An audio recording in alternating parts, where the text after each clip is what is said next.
lost 3 Premier League games this season, the latest of those last weekend, the 1-0 defeat away to Aston Villa. It's not quite as simple an equation as this, Paul Robinson, but from Bournemouth's point of view, and I know they'll be thinking about the damage they can cause Manchester City, stop Erling Haaland scoring this season, you stop City. Well, that would seem to be the case, wouldn't it? You say only the second blank last week. When he doesn't score, they don't seem to win nor score. He scored 65% of the goals, which is a huge percentage of them.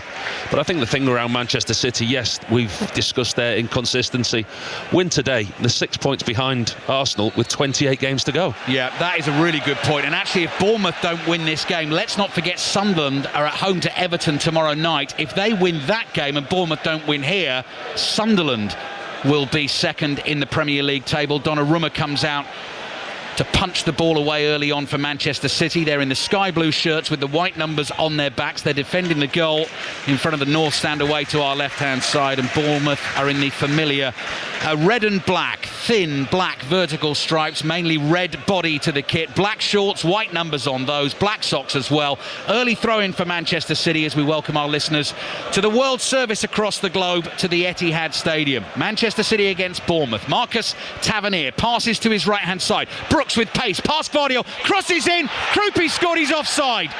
Eli Krupi thought he'd scored within a minute of the start of this game. He nearly made it 5 in 4 games, and I'm pretty sure the assistant referee, Paul Robinson, has got that right. He looked offside. He looked like he just mistimed his run, but it's such an early warning shot for Manchester City.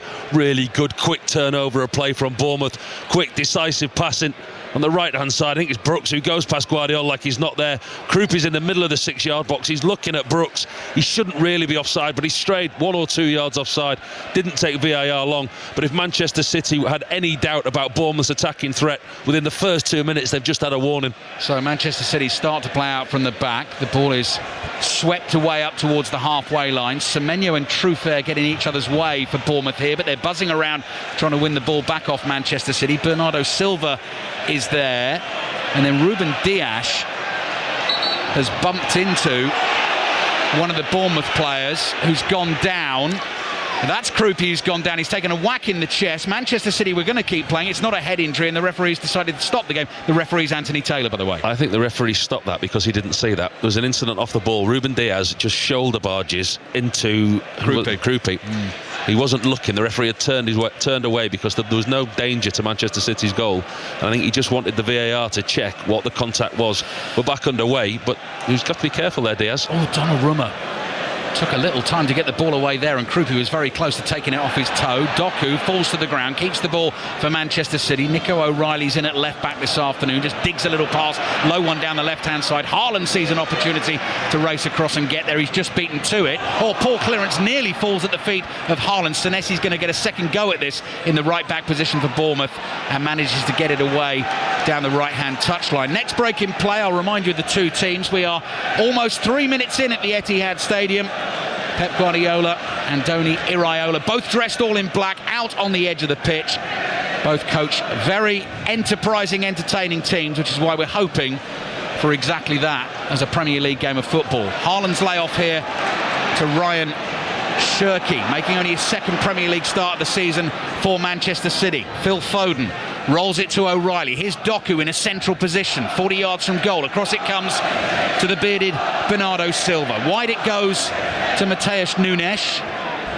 He decides to play back into the midfield to Bernardo Silva. Manchester City will come out back towards the halfway line, and Silva with his left foot just strokes a pass which bounces twice in front of the bearded Gvardiol. He spots a little space to run into, charges forward. Tavernier tries to stick with him. Gvardiol turns on his heel, plays back to Foden, and Foden lays it back to Silva. This is going to be good, you know. I know we're very early stages, but you can see the way that both teams are set up. We know that both teams like to play open and expansive when they've got the ball, but actually the high press from Bournemouth, you don't often see that with teams against Manchester City. Doku forward to Gonzalez. On the outside is O'Reilly. Left-footed cross. Haaland tries to get on the end of it. Truffert was there. Volleys it away for Bournemouth. 0-0.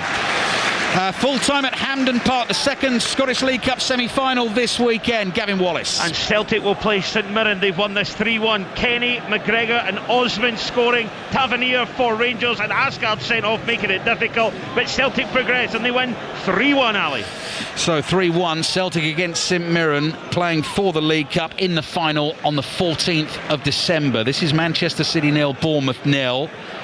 Just short of 5 minutes in the first half. Elie Krupi, the 19-year-old Frenchman, has already had the ball in the net. That is after Brooks absolutely flew past Gvardiol. There is Brooks, plays the ball to Tavernier. Tavernier, his brother, of course, James, scored from the penalty spot in that League Cup semi-final for Rangers, but Rangers have been beaten and now it's run out of play by Alex Scott here, and that is going to be a throw-in for Manchester City. Paul Robinson. Bernardo Silva using his experience. He's trying to get on the ball, trying to slow things down and get Manchester City some sustained possession. But Bournemouth are all over. They're almost going man-to-man on the pitch. Mateus Nunes finds Bernardo Silva. Little layoff to Diaz. Back it comes to Josko Gvardiol. The light blue Manchester City shirts with the little red poppy emblem standing out in the centre of those. White diagonal slash across the front too. A little bit of neat interpassing in midfield. Then Bernardo Silva, slightly loose one from him, is lobbed over the head of a teammate. So Gvardiol goes back into his own half to collect the ball. Gonzalez brings it a few yards forward, then finds Foden. Phil Foden making his 200th Premier League appearance for Manchester City, his 9th season in the first team. Doku finds Foden into the penalty area, 2 touches and shoots. Senesi blocks, it's behind for the corner. That's a great opportunity for Phil Foden, really is. Finds himself in acres of space in between that Bournemouth defence that's normally so tight. Doku cuts in from the left hand side on his right foot and he threads a pass through the eye of the needle into Phil Foden. His first touch is brilliant, but it's Senesi who gets across, makes a block in the end, but that's a clear opportunity for Foden. A couple of goals for Phil Foden so far this season, only one of those in the Premier League. Pep Guardiola is pacing the touchline beneath us. Foden has gone across to take the corner from the left for Manchester City. It's an away swinger. Haaland's flick drops in the box and Tavernier is able to thump it away with his right foot. Silva's volleyed pass. Foden nearly miscontrolled it. Runs nicely. Cross comes in. That's blocked. City fans appealing, I think, for a handball. Foden was appealing for a corner. That is what Manchester City have got. Phil Foden's got twice there. Nobody's picked him up anywhere near. He took the corner. Bernardo Silva volleys it straight back to him. Loads of space. Looks to put it into the box. There's no case for handball there. No. The hand was tucked behind his back. Hit his chest, I think. Right, another corner for Manchester City to come in from the left once Bournemouth have dealt with this or whatever happens with it. I'll remind you of those 2 team lineups, then I'm going to set you your little quiz question for the afternoon as well. Foden's delivery, Haaland's flicked header again, ball loose again inside that Bournemouth penalty area. Semenyo's onto it, goes streaking away. He's already up to the halfway line. Manchester City players can't live with him. He's laid it off to Brooks. Brooks takes a touch. Gvardiol's across. Nunes makes the challenge with his left shoulder. Brooks goes down and Anthony Taylor was close by and says the challenge is okay. Brilliant piece of counter-attacking football from Bournemouth. Semenyo picks it up deep inside his own half and he runs at the back track in Manchester City defence. Brooks it is again, this time on the left-hand side. His pace causes a problem, but Nunes just leans into him. I think just the shoulder-to-shoulder body contact knocked David Brooks off the ball and Manchester City regain possession. Manchester City's giant goalkeeper Gianluigi, I beg your pardon, Donnarumma away to our left-hand side. Paul, you were pointing out before there, he makes Haaland look small. Oh, we've seen him a few times, haven't we? We've seen him for PSG, but every time you see him in the flesh, you can't help but be in awe of the size of him. He's absolutely huge. It's such a dominant figure. So interesting you say that, though, as a former goalkeeper, having played the position, recognising that particularly in him. It must just breed confidence, because I mean, we talk about him not having the strongest decision making coming off his line, but actually when he does come off his line, he's such an imposing figure coming through a crowd of bodies. 26 years old, 78 caps already for Italy, won the European Championship with them. So important in some of the shootouts, semi-final and final, of course. You've seen some of the stats around him. I mean, he made his debut for AC Milan in the San Siro versus Sassuolo at the age of 16. Yeah. Made his Italy debut at 17. AC Milan paid $250,000 for him, age 14. Yeah. It's incredible when you do your history on him. Champions League winner with Paris Saint-Germain last season as well. Bournemouth free kick, chipped up towards the edge of the penalty area by the right back Alex Jimenez. Bournemouth couldn't get anything on it. That's an interesting diagonal across his own half from Bernardo Silva. Nodded back to Nunes there from Shirky. Back it comes across here to Silva. Low ball from him into the feet of Foden. Quick Silva Foden, just one touch turn and away he goes. Back to Silva. Down the left it goes to O'Reilly. 9 minutes in. Manchester City 0, Bournemouth 0. So Donnarumma between the sticks for Manchester City. Mateusz Nunes, Ruben Dias, Josko Gvardiol, the two centre-backs. Nico O'Reilly at left-back. Nico Gonzalez in front of them. Then it's Bernardo Silva, Foden, Shirky and Doku, with Erling Haaland as the centre-forward. Worth mentioning that Rodri is amongst the substitutes for Manchester City this afternoon, having missed the last 4 games. But it's Nico Gonzalez who is playing his role in this City team, and I'll give you the Bournemouth lineup in a second. There is Gonzalez, first-time layoff to Doku. Doku, who has dazzled at times this season. There's O'Reilly, who's impressed at left-back as well. O'Reilly plays a couple of little 1-2s. Back it comes to Gvardiol. Helped himself to 6 goals last season, Josko Gvardiol, yet to score this season. Nunes with a little flick of the ball over Semenyo's head, collects it the other side. Silva's pass, then Shirky's ball goes astray. Semenyo gets onto it just inside his own half, but Nunes is back at it, makes the tackle. Krupi reacts quickly, races down the left to get to the ball for Bournemouth, chips it into the body of Ruben Dias, and it runs here to Mateusz Nunes, and Manchester City can play out. Shirky dances onto his left foot, looks for the pace of Haaland. That's beyond Haaland. And Bournemouth's goalkeeper Petrovic comes flying out in a bright blackcurrant outfit. The Bournemouth keeper this afternoon away to our right. He clears it out for a throw. Such a regular occurrence that we see. We don't even need to explain this. That was the Haaland run in between the two central defenders, found really nicely by Shirky, but the goalkeeper read the through ball. Depth perception from Petrovic was bang on there. Came out, cleared it comfortably, got there before Haaland. But we see that so often, don't we? And Bournemouth actually are playing a high line. Manchester City with possession inside their own half. Foden in space, crosses the halfway line. Immediately the Bournemouth defenders start chasing. Foden holds on to it. Brooks made the challenge. Comes across to Doku. Space on the left-hand side here. O'Reilly is there. Doku's going to go straight through the middle, though.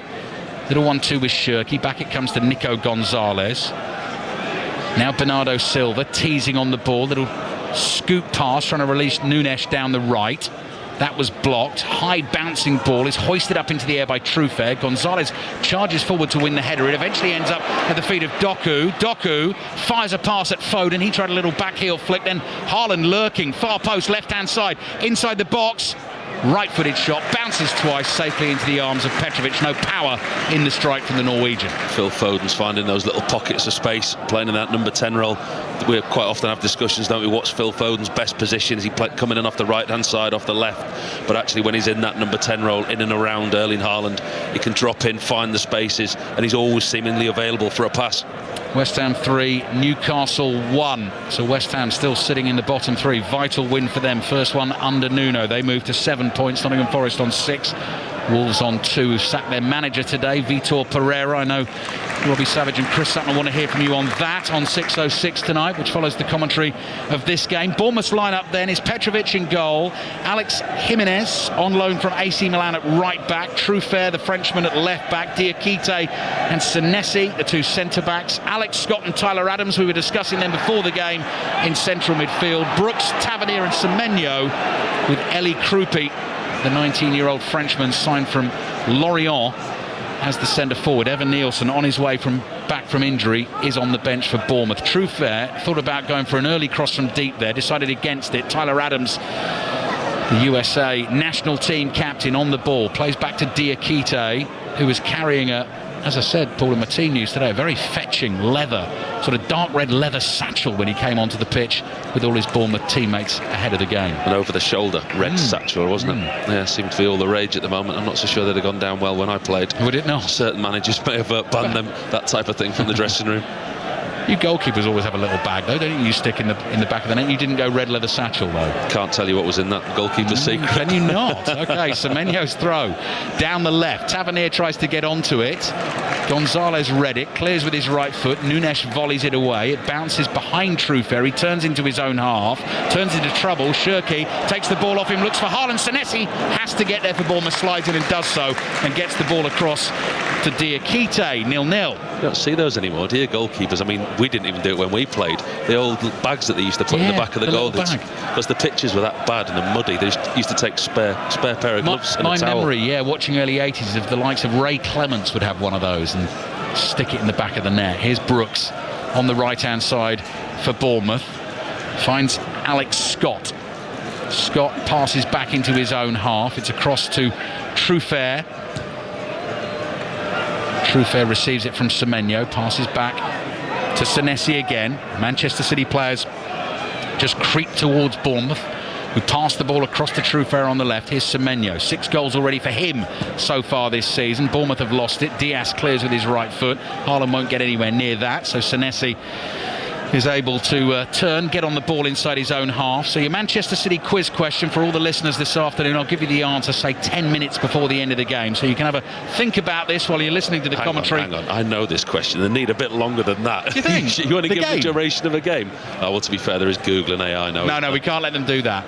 So if you're listening, 5 Live, BBC Sounds and the World Service, your quiz question is: Phil Foden has reached 200 Premier League appearances for Manchester City. He's the 15th player to do so. He's the youngest to get there, but that's not the question. I just need the other 14. Other 14 Manchester City players who've made 200 Premier League appearances. I'm trying to see how many of them are out there today. Definitely one. And only one. Only one of them out there makes the list for Manchester City. So I'll give you some answers. Steve Crossman will fancy a go at that as well if he's listening. 15 minutes into the first half. Manchester City 0, Bournemouth 0. And it is Petrovic, signed from Chelsea in the summer by Bournemouth, the goalkeeper. Eventually it's out to Tavernier. Tavernier just darts infield. Plays a little sideways pass to Scott. Scott to Adams. Across it comes to Diakite. Bournemouth trying to move the Manchester City defence around. Diakite with the diagonal, looking for Semenyo. The ball bounces once in front of him. Controls it with the outside of his right boot and faces up against Mateus Nunes down by the byline. Takes him on the inside, infield, into the penalty area. Overruns it into Bernardo Silva. Here's Shirky. Low right-footed pass down the right-hand touchline for City. Intercepted by Senesi. Scott. Delicate little pass to Senesi, and Bournemouth can start to build from just inside their own half. We're playing without fear, Bournemouth. That's one thing you can say about them. A good description of the way that they've set up today. Set up in the usual formation, the 4-2-3-1, and actually playing without fear, pressing Manchester City high and doing nothing different to as they would against any other Premier League opponent. They're taking on Manchester City. They're going toe-to-toe. Gonzalez, flick ball, headed forward by Shirky. He's released Haaland. Haaland steaming away at the Bournemouth goal. One-on-one, and he finishes it. It's inevitable. He's done it again, Erling Haaland. Sprints from the halfway line, and even sort of half attempts. A bit of the Peter Crouch robot in the celebration down there. Something new for Erling Haaland there, but certainly not in the goal scoring. Yet another one for the big man. Manchester City lead Bournemouth 1-0. Number 16 for the season, Erling Haaland, and once again it's that ball over the top. Really high line from Bournemouth, but it's Cherky with a header this time. That shows how deep that they were back. Haaland literally 5 yards into the Bournemouth half. He's still got so much to do.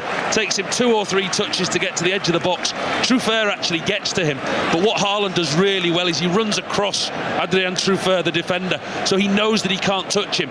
He can feel the defender behind him. He knows he's closing him down, but what he does is he goes across the front of him, uses his body strength, and then it's just a usual expectant finish from Haaland with his left foot underneath the goalkeeper. Manchester City 1-up. 4 touches I counted there from Haaland himself as he took the ball. Shirky with the header. He nods it down to himself. 1 touch with the left foot, then another couple, and then he just strokes it past the goalkeeper. Simple as that. It's that run that we see so often. Tried to describe it early on. Doesn't need our words to put pictures to it. It's the Haaland run straight through the middle. He doesn't go the left, he doesn't go the right. He holds his run, he stays onside, ball over the top, and he's a straight line to goal. Not a bad effort from Petrovic, actually. Watched Haaland all the way and stuck his right leg out, went the right way that the shot went. It just caught the bottom of his calf and ended up in the back of the net. So in terms of the numbers, 16th goal of the season, 13 appearances so far, including this one in all competitions for Manchester City. 12 in 10 Premier League, plenty of this game still to go. 25 for club and country already this season, and that's a 97th Premier League goal. Now he's passing with the outside of his left foot.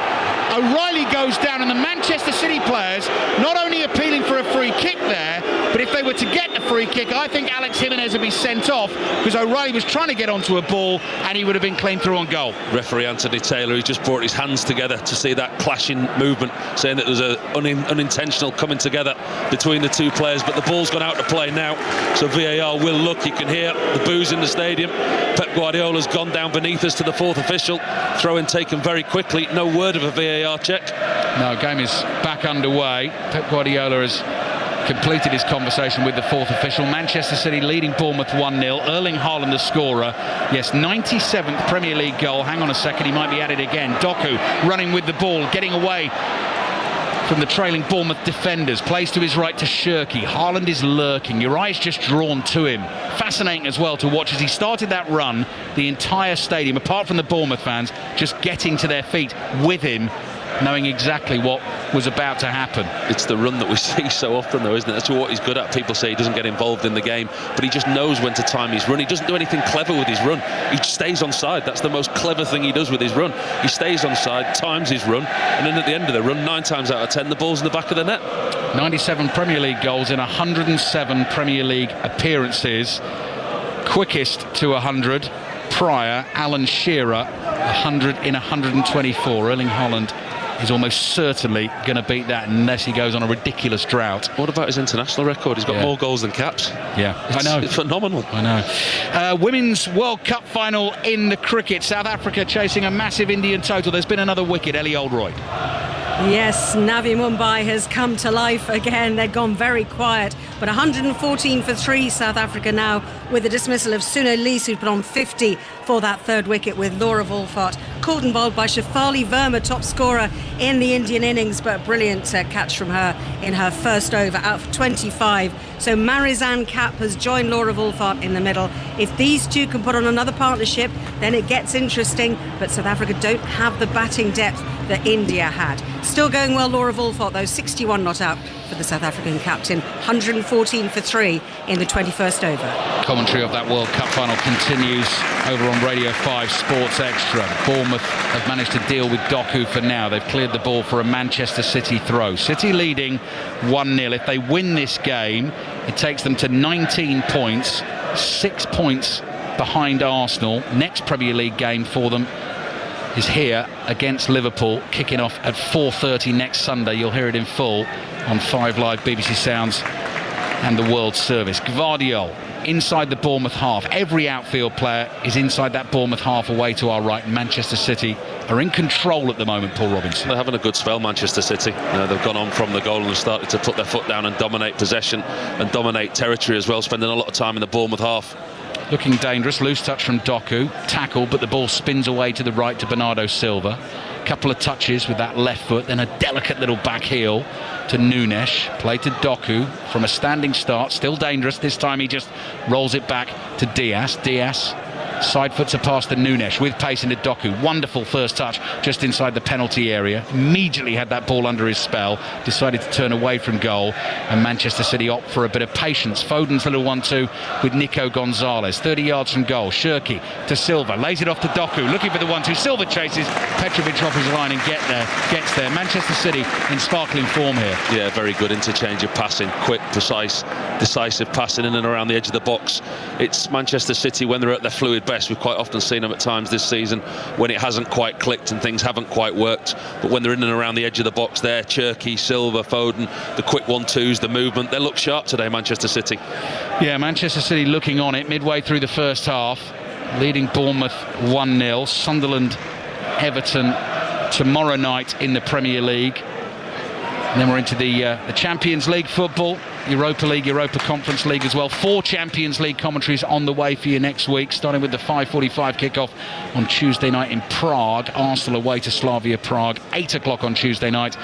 We've got full commentary on Liverpool against Real Madrid. Wednesday night at 8 o'clock, we're here for Manchester City against Borussia Dortmund. Semenyo, Tyler Adams just clipping low balls to each other on the left, trying to draw a Manchester City player towards them. They've eventually done that, and now they work it back to the halfway line to Diakite. Across it comes here to the slight figure of Alex Jimenez, the young Spanish fullback on loan from AC Milan.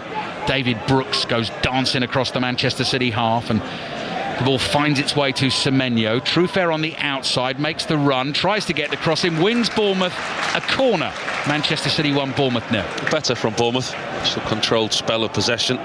This near side, Tyler Adams, we spoke about him in the pre-show, didn't we, before the game? He really is. He's quite key to a lot of what Bournemouth do. Just the tempo of the ball and how quickly the ball's moved around. Semenyo alongside him on this left-hand side, the interchange of passing that they've got. Whistle blows for the corner. It's ready to be taken. From the left for Bournemouth, Alex Scott delivers with his right foot. Donnarumma stretches, miscued, and it's in the back of the net. Bournemouth have scored. Tyler Adams is there. He pounced, half a chance, because the ball came spinning off Donnarumma's hand. It didn't go anywhere. Manchester City as a team, they are out complaining. Donnarumma's tapping his left arm as if there's a handball in there. VAR will have a look, but for now, Bournemouth think they've got an equaliser. Made a real mess of that, Donnarumma. He's tapping his arm to the referee. He feels his arm was pulled away. He's come out to punch the ball, and he feels he's gesturing to the assistant on the far side. Tyler Adams and Bournemouth don't care. They're deep in celebration at the moment. It was a wicked in-swinging call. Donnarumma slightly got underneath it. He's looking to kind of punch the ball and palm the ball away at the back post. Gets underneath his own player. In all honesty, he gets it all wrong. Doesn't look to me. Hang on. It's Brooks behind him as Donnarumma's gone up. Donnarumma's side on, you can't initially see it. Brooks has hooked his right arm around Donnarumma's left arm. VAR having a good check of this. He does, Paul. He lets go, he will feel just in time. He shouldn't be doing that anyway. No. I actually still think Donnarumma, I mean, you know far better than me, should still be able to punch that ball away better. He's still got time to readjust and do that, but I think you're right. I think this might get ruled out. He should be a lot stronger, Donnarumma, a lot stronger, a lot more decisive, but Brooks has actually got hold of his arm. But what he's done is, and I think VAR, and Donnarumma's got booked because he's in the centre circle, complaining to the referee. Goal's been given, Tyler Adams has equalised, but what Donnarumma's complaining is his arm was being held, but VAR will have looked at that and decided that Brooks has let go of the arm in time for Donnarumma to perform the act of going out to try and punch it. Yes, he has got hold of his arm, then he lets go. When Donnarumma gets there, he just makes a mess of the punch, in all honesty.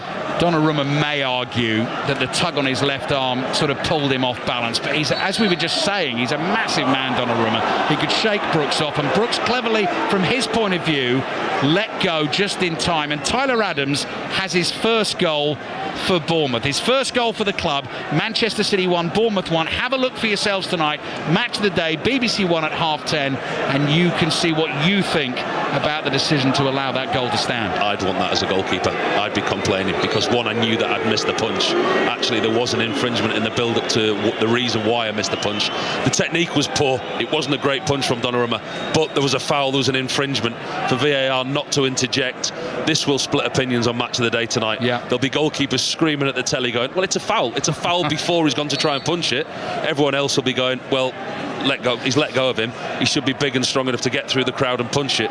It's one that will divide opinions. Maybe that's why VAR didn't get involved. On the field decision.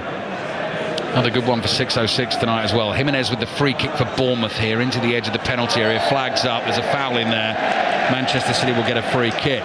Lines will be open at half-time for 6:06. Chris Sutton and Robbie Savage taking the calls. 08085 909 693. FA Cup football to talk about as well. Shrewsbury winners at South Shields earlier on today. Walsall 3-0 winners at Eastleigh. And it is all over now between Port Vale and Malden and Tiptree. Sani Rajavajla. Yeah, Port Vale 5, Malden and Tiptree 1. And Isius Lewis will always have that beautiful, brilliant moment when he volleyed for the visitors in 6 minutes. But 3 goals in 4 swatted them away as Vale showed their quality. Devante Cole getting a double in the second half after Rory Payton had got his own double and George Hall volley. 99 places between them, 4 goals of difference between them on the day. Port Vale 5, Malden and Tiptree 1.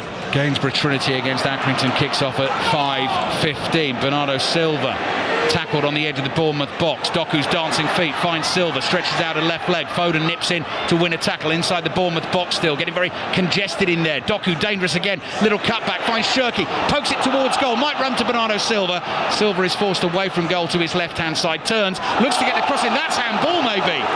Anthony Taylor points for a corner, and he immediately is holding his arms down by his side, Anthony Taylor, as if to say Alex Jimenez has jumped with his arms by his side, and yes, it may have hit his arms, but that is not a penalty. That's what the refs say. Oh, it's outside his body. It's outside his body. That's a penalty.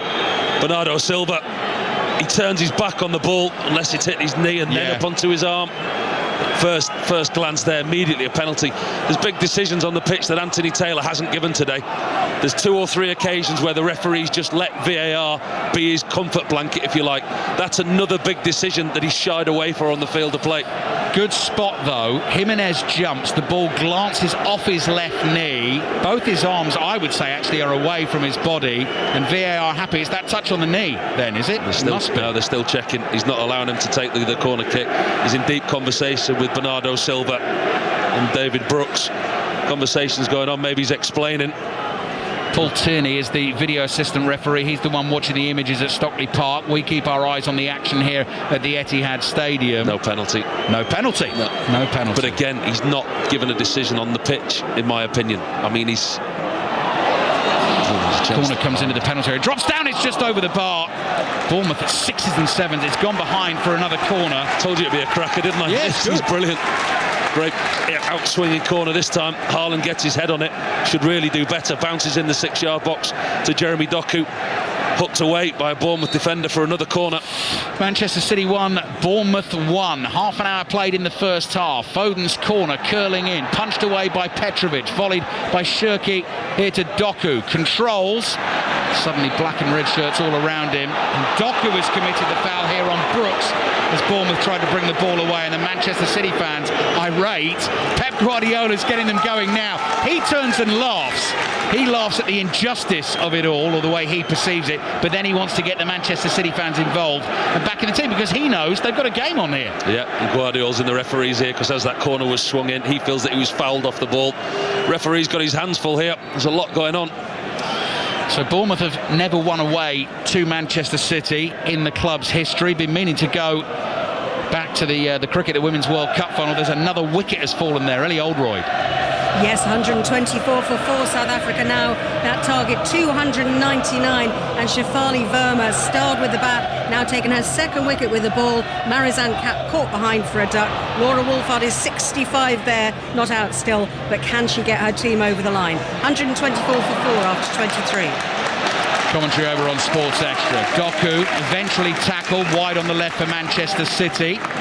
He's won them another corner. Manchester City 1, Bournemouth 1, West Ham 3, Newcastle 1. More reaction to that at half-time in this game, which is about 14 minutes away. Then the lines will be open for 6:06. And let's see what Manchester City can do with the corner. Foden's delivery. High one towards the far post. Tavernier heads it away. Brooks with the left foot volley. Nunes turns, scampers back to the halfway line. Takes a touch of the ball. Decides to come back to his goalkeeper, Donnarumma. Donnarumma passes it straight back to him, and Nunes, no one within 10 yards of him there.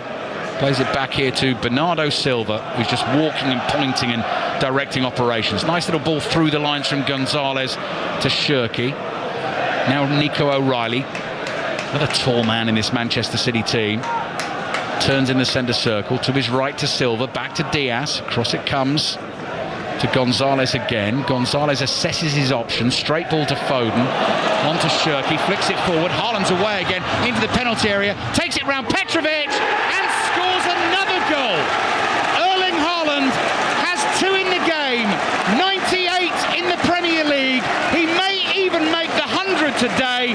And remarkably, it is a 17th goal of an already incredibly fruitful season. Manchester City 2, Bournemouth 1.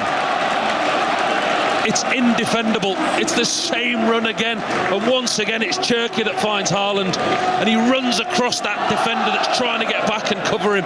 He does so well. He's so intelligent when he's in that situation, Erling Haaland. His first touch is brilliant. It's a high line again from Bournemouth. The pitch is very compact in the middle.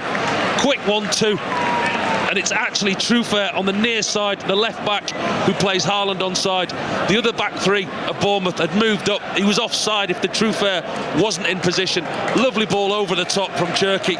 Great first touch with his right foot. Takes him right across Diakite. Nothing he can do, can't touch him. Goalkeeper comes running out. This time Haaland, another left foot touch around him. Taps it into an empty net.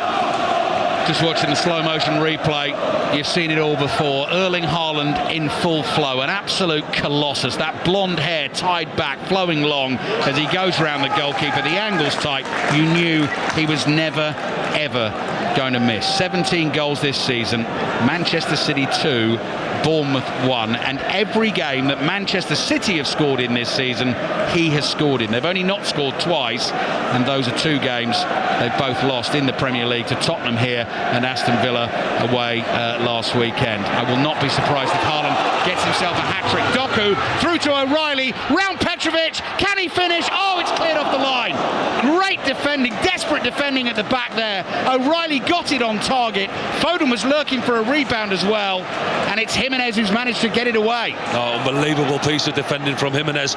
Really good ball through from Doku. And it was O'Reilly in almost exactly the same position as Erling Haaland was.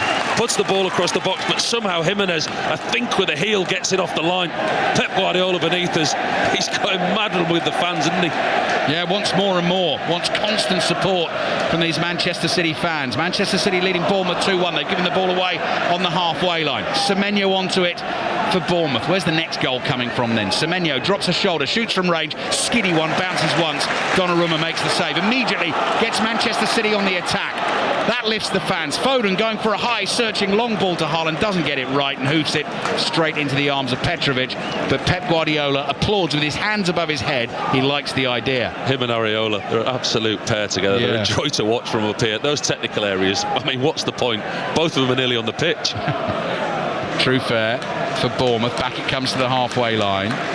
Here's Senesi. When Haaland got away the second time there, you could see Diakite thought for a second, Paul, about making a challenge. He was behind him, decided not to, didn't he? He just thought possibly might get myself sent off here, and then we'll be in even more trouble. Touching moment inside the stadium right now. We have reached the 35th minute of the game, and the Manchester City fans, as one, all around us, all around this stadium, stand and applaud in memory of a loyal fan, Guy Bradshaw, who travelled with other fans out to watch the team play in the Champions League away to Villarreal this season, and very sadly passed away at the age of 35 while he was out there. So in the 35th minute, the Manchester City fans remember him. Our thoughts with his friends and family as the game continues on the field. Senesi, Krupi, lovely touch, little 1-2 with Tavernier. Doku is back to win it for Manchester City. Gonzalez holds off a couple of changes, turns forward to Doku. Haaland's got to get himself back onside. Doku still dribbling, might be able to find Haaland to his left, does find Haaland. Can he get the hat-trick? Little dink, no, Petrovic saves, spins off the keeper, and behind it goes for the corner. He will get the hat-trick, I'm sure of it. It's the same again, isn't it? The same playbook over and over again. This time it's Doku running at the heart of the defence. Haaland has to hold his run, stay on side, pulls away to the left this time as the goalkeeper rushes out, unless he doesn't slot it underneath him this time, goes for the dink. Petrovic holds his left hand in the air as he goes.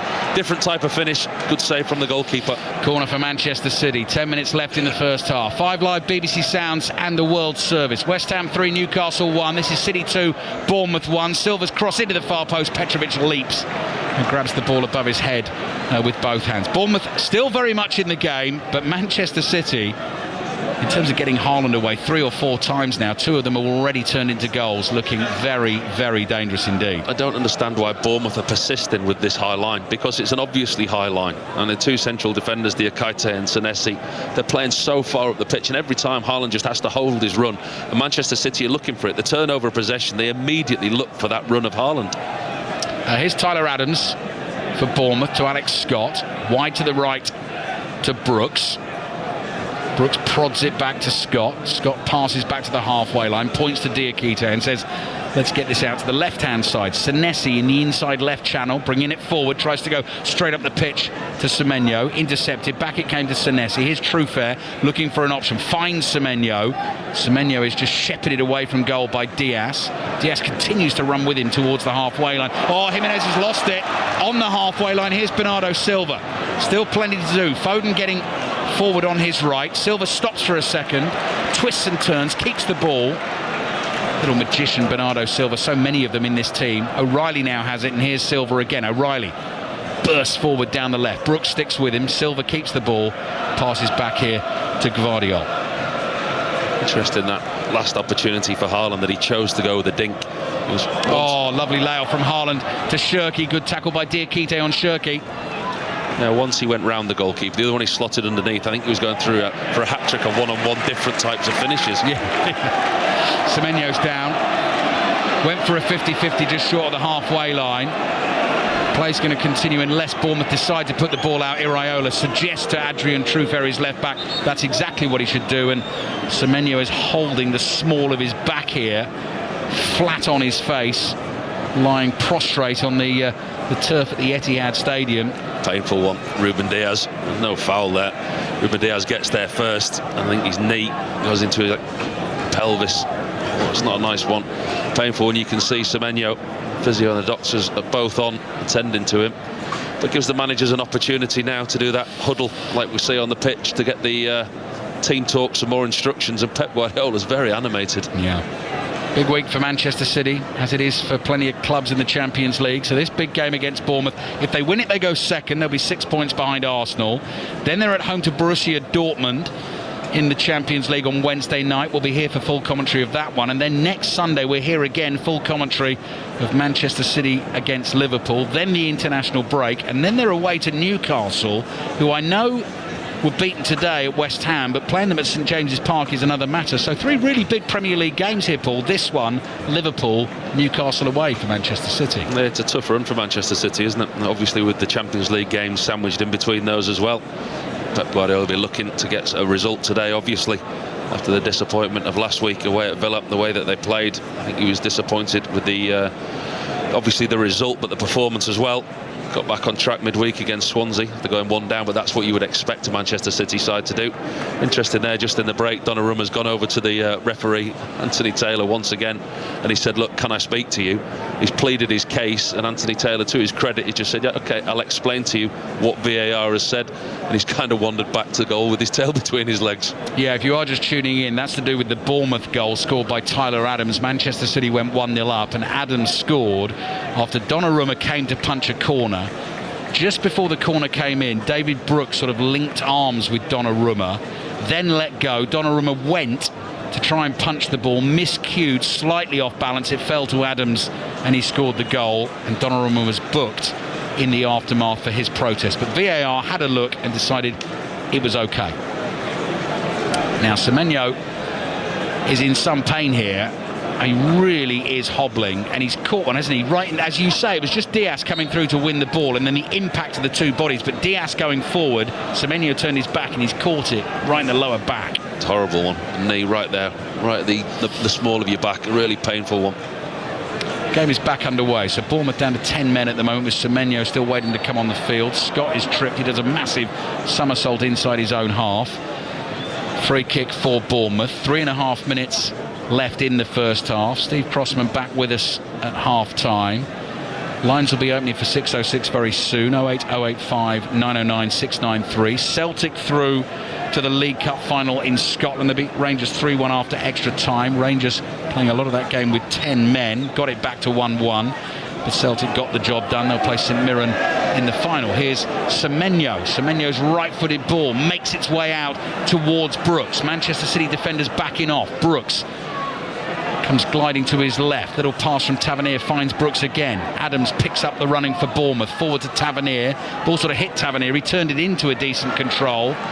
Passes to Trufer. Nunes has gone down hurt. The free kick is given against Tavernier. He challenged Nunes for the ball, caught Nunes, and Anthony Taylor says free kick for Manchester City, who lead Bournemouth 2-1. It's all been too narrow for Bournemouth in the last 10 or 15 minutes. They've looked at the best in this first half when they've got Tavernier wide, Semenyo wide, and even Brooks overlapping on the outside. The dangers that they've caused Manchester City is when they've moved the ball and got into those wide areas and got crosses into the box like they did for Krupi in the first 2 minutes, and the goal was ruled out for offside.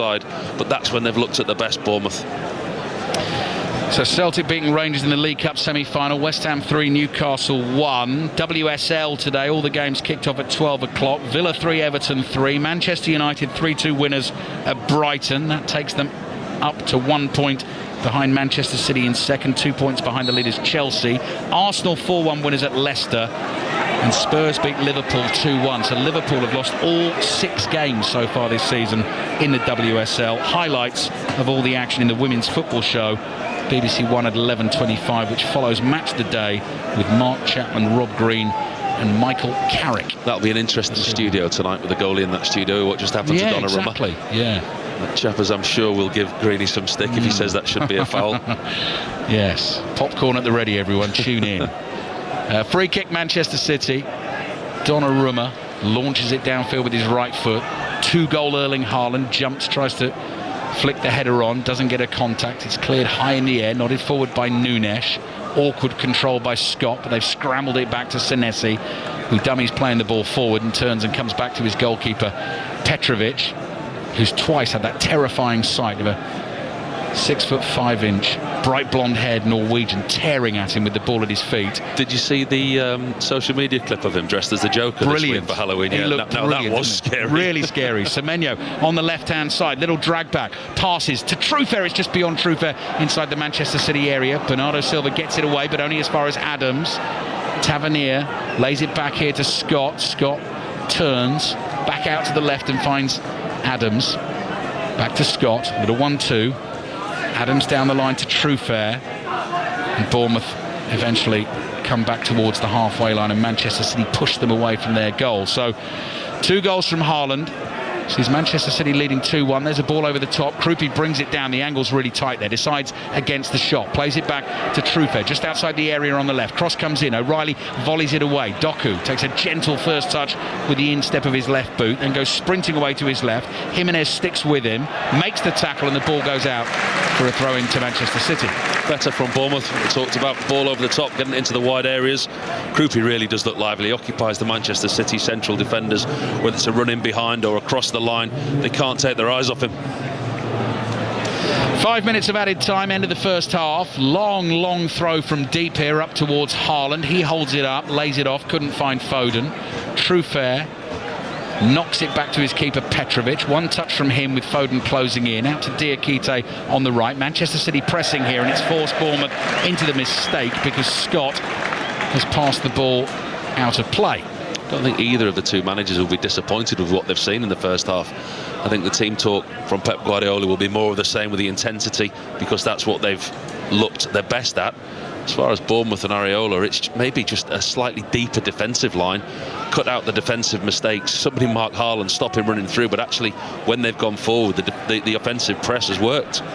Yeah, 2 goals. They left it open for Haaland to do what he does best. Nunes with the run, looking for Haaland, crosses behind him, and Jimenez with a very confident header back to his goalkeeper from the edge of the box. Petrovic rolls it out to Jimenez, quickly released to Brooks on the right-hand side. O'Reilly's trying to get back.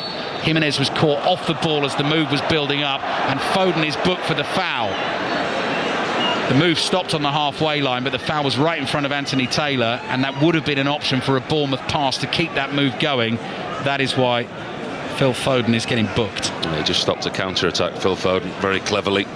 Looking for a 1-2. Bournemouth players. Phil Foden just puts his arm over the back, pulls him down. Referee on the spot gives the right decision. Booking for Foden. Manchester City 2, Bournemouth 1. Former England goalkeeper Paul Robinson with us here at the Etihad Stadium. Bournemouth have had 12 attempts at beating Manchester City away from home. They've never done it. 1 draw and 11 defeats. I looked up the draw today, actually. It was at Main Road in 1989 when Mel Machin's team for Manchester City were trying to get back into the top flight. City went 3-0 up in sort of classic City of old. Bournemouth got it back to 3-3. Luther Blissett scored in the 97th minute to earn Bournemouth a 3-3 draw. And it all got a bit nervy for Manchester City towards the end of the season, but they did get promoted. Adams floated pass out to Semenyo, clever ball to Trufer on the left, cross comes into the near post, Gonzalez is there, lovely layoff from Shirky, back to Nunes, back to Shirky on the right, tries to take it inside Tyler Adams, stops him momentarily. Here's Bernardo Silva, edge of his own penalty. What a lovely pass that is with his left foot, like an arrow fired across the field at O'Reilly. O'Reilly running forward here into the Bournemouth half, short pass to Foden. Back it comes to Gvardiol. What have we got? 2 minutes of added time remaining at the end of the first half. Will Haaland help himself to a first half hat-trick here? Will he get another chance? Let's see. Gonzalez is there. 10 yards inside the Bournemouth half. Across to O'Reilly.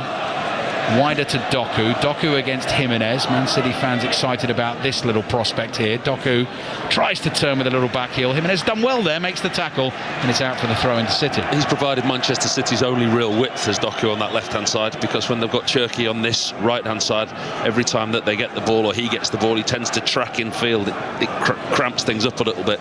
So Manchester City reliant on Doku to create the space and be the wide man, if you like. Little bit of verbals and afters between Doku there and Jimenez after the initial challenge. That's continuing, so we'll keep an eye on that throughout the game. 90 seconds left in the first half. Manchester City 2, Bournemouth 1. Here's Foden nudging the back from Scott. Stumbling. Now he's eventually gone down. He kept his balance, played his pass. Foden's gone down, slowly picked himself up. Manchester City happy to keep playing inside their own half. Here's Nunes forward to Foden. He's fine now. Haaland's making the run. Foden decided not to release. Not for now, Erling. Bide your time.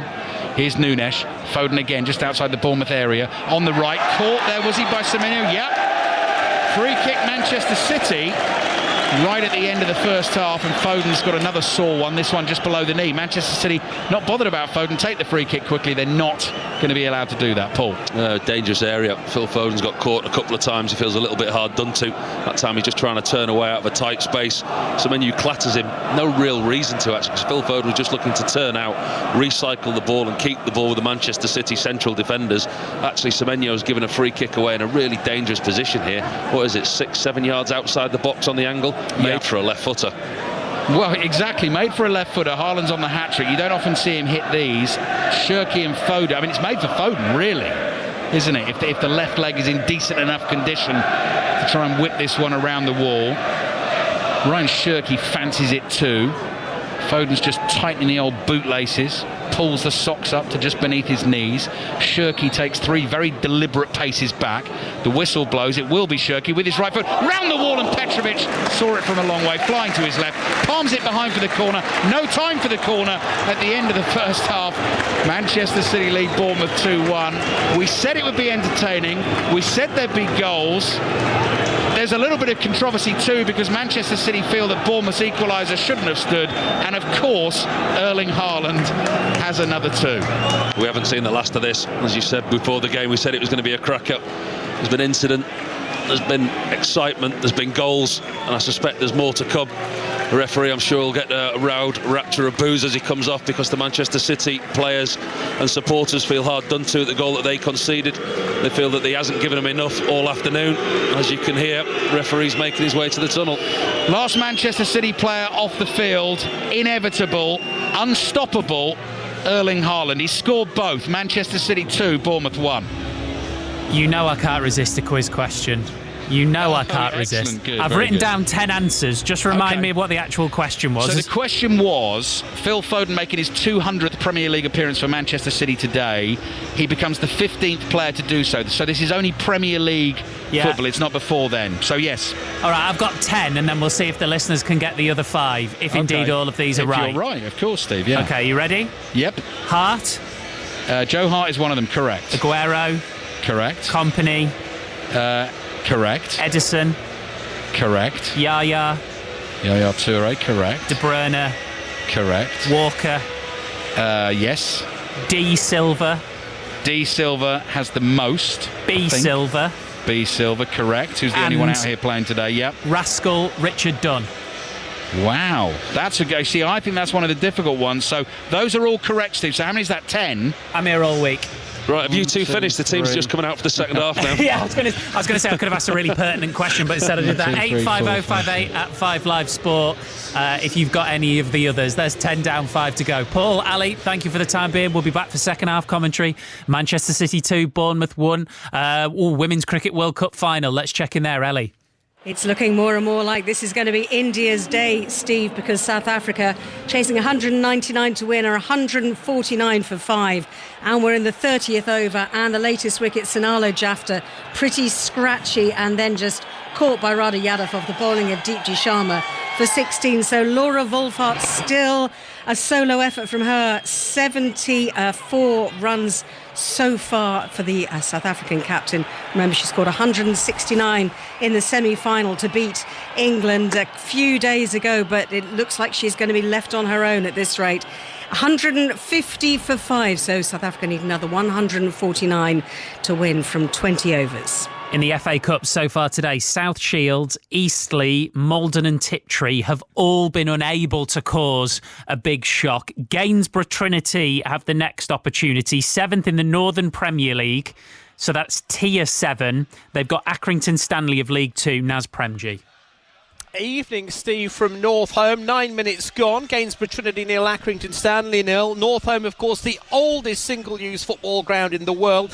Ross Wilcox, their boss, familiar with fans of Scunthorpe and Sheffield Wednesday. Their team has players with league experience, and prolific Johnny Marget's up front, who's scored so many goals in non-league sides. They face an Accrington Stanley side struggling at the wrong end of League Two. They've gone strong of Stanley, just 2 alterations. This part of Lincolnshire, though, excited for what could be a famous night for Trinity, and they've got a chance here for a shot, and it's got just wide. Terrific effort it was from Lewis Buttroyd, and turn behind. I think it's going to be a first corner for Gainsborough Trinity. Gainsborough Trinity 0, Accrington Stanley 0. There's commentary of that on Sports Extra 2. On the way, Martin O'Neill after Celtic beat Rangers in the Scottish League Cup semi-final at Hampden. Jared Bowen after a massive Premier League victory for West Ham over Newcastle. We'll bring you some WSL reaction. We'll speak to Robbie Savage ahead of 6:06. And then we'll be back at the Etihad, all after the news. Stuart Clarkson.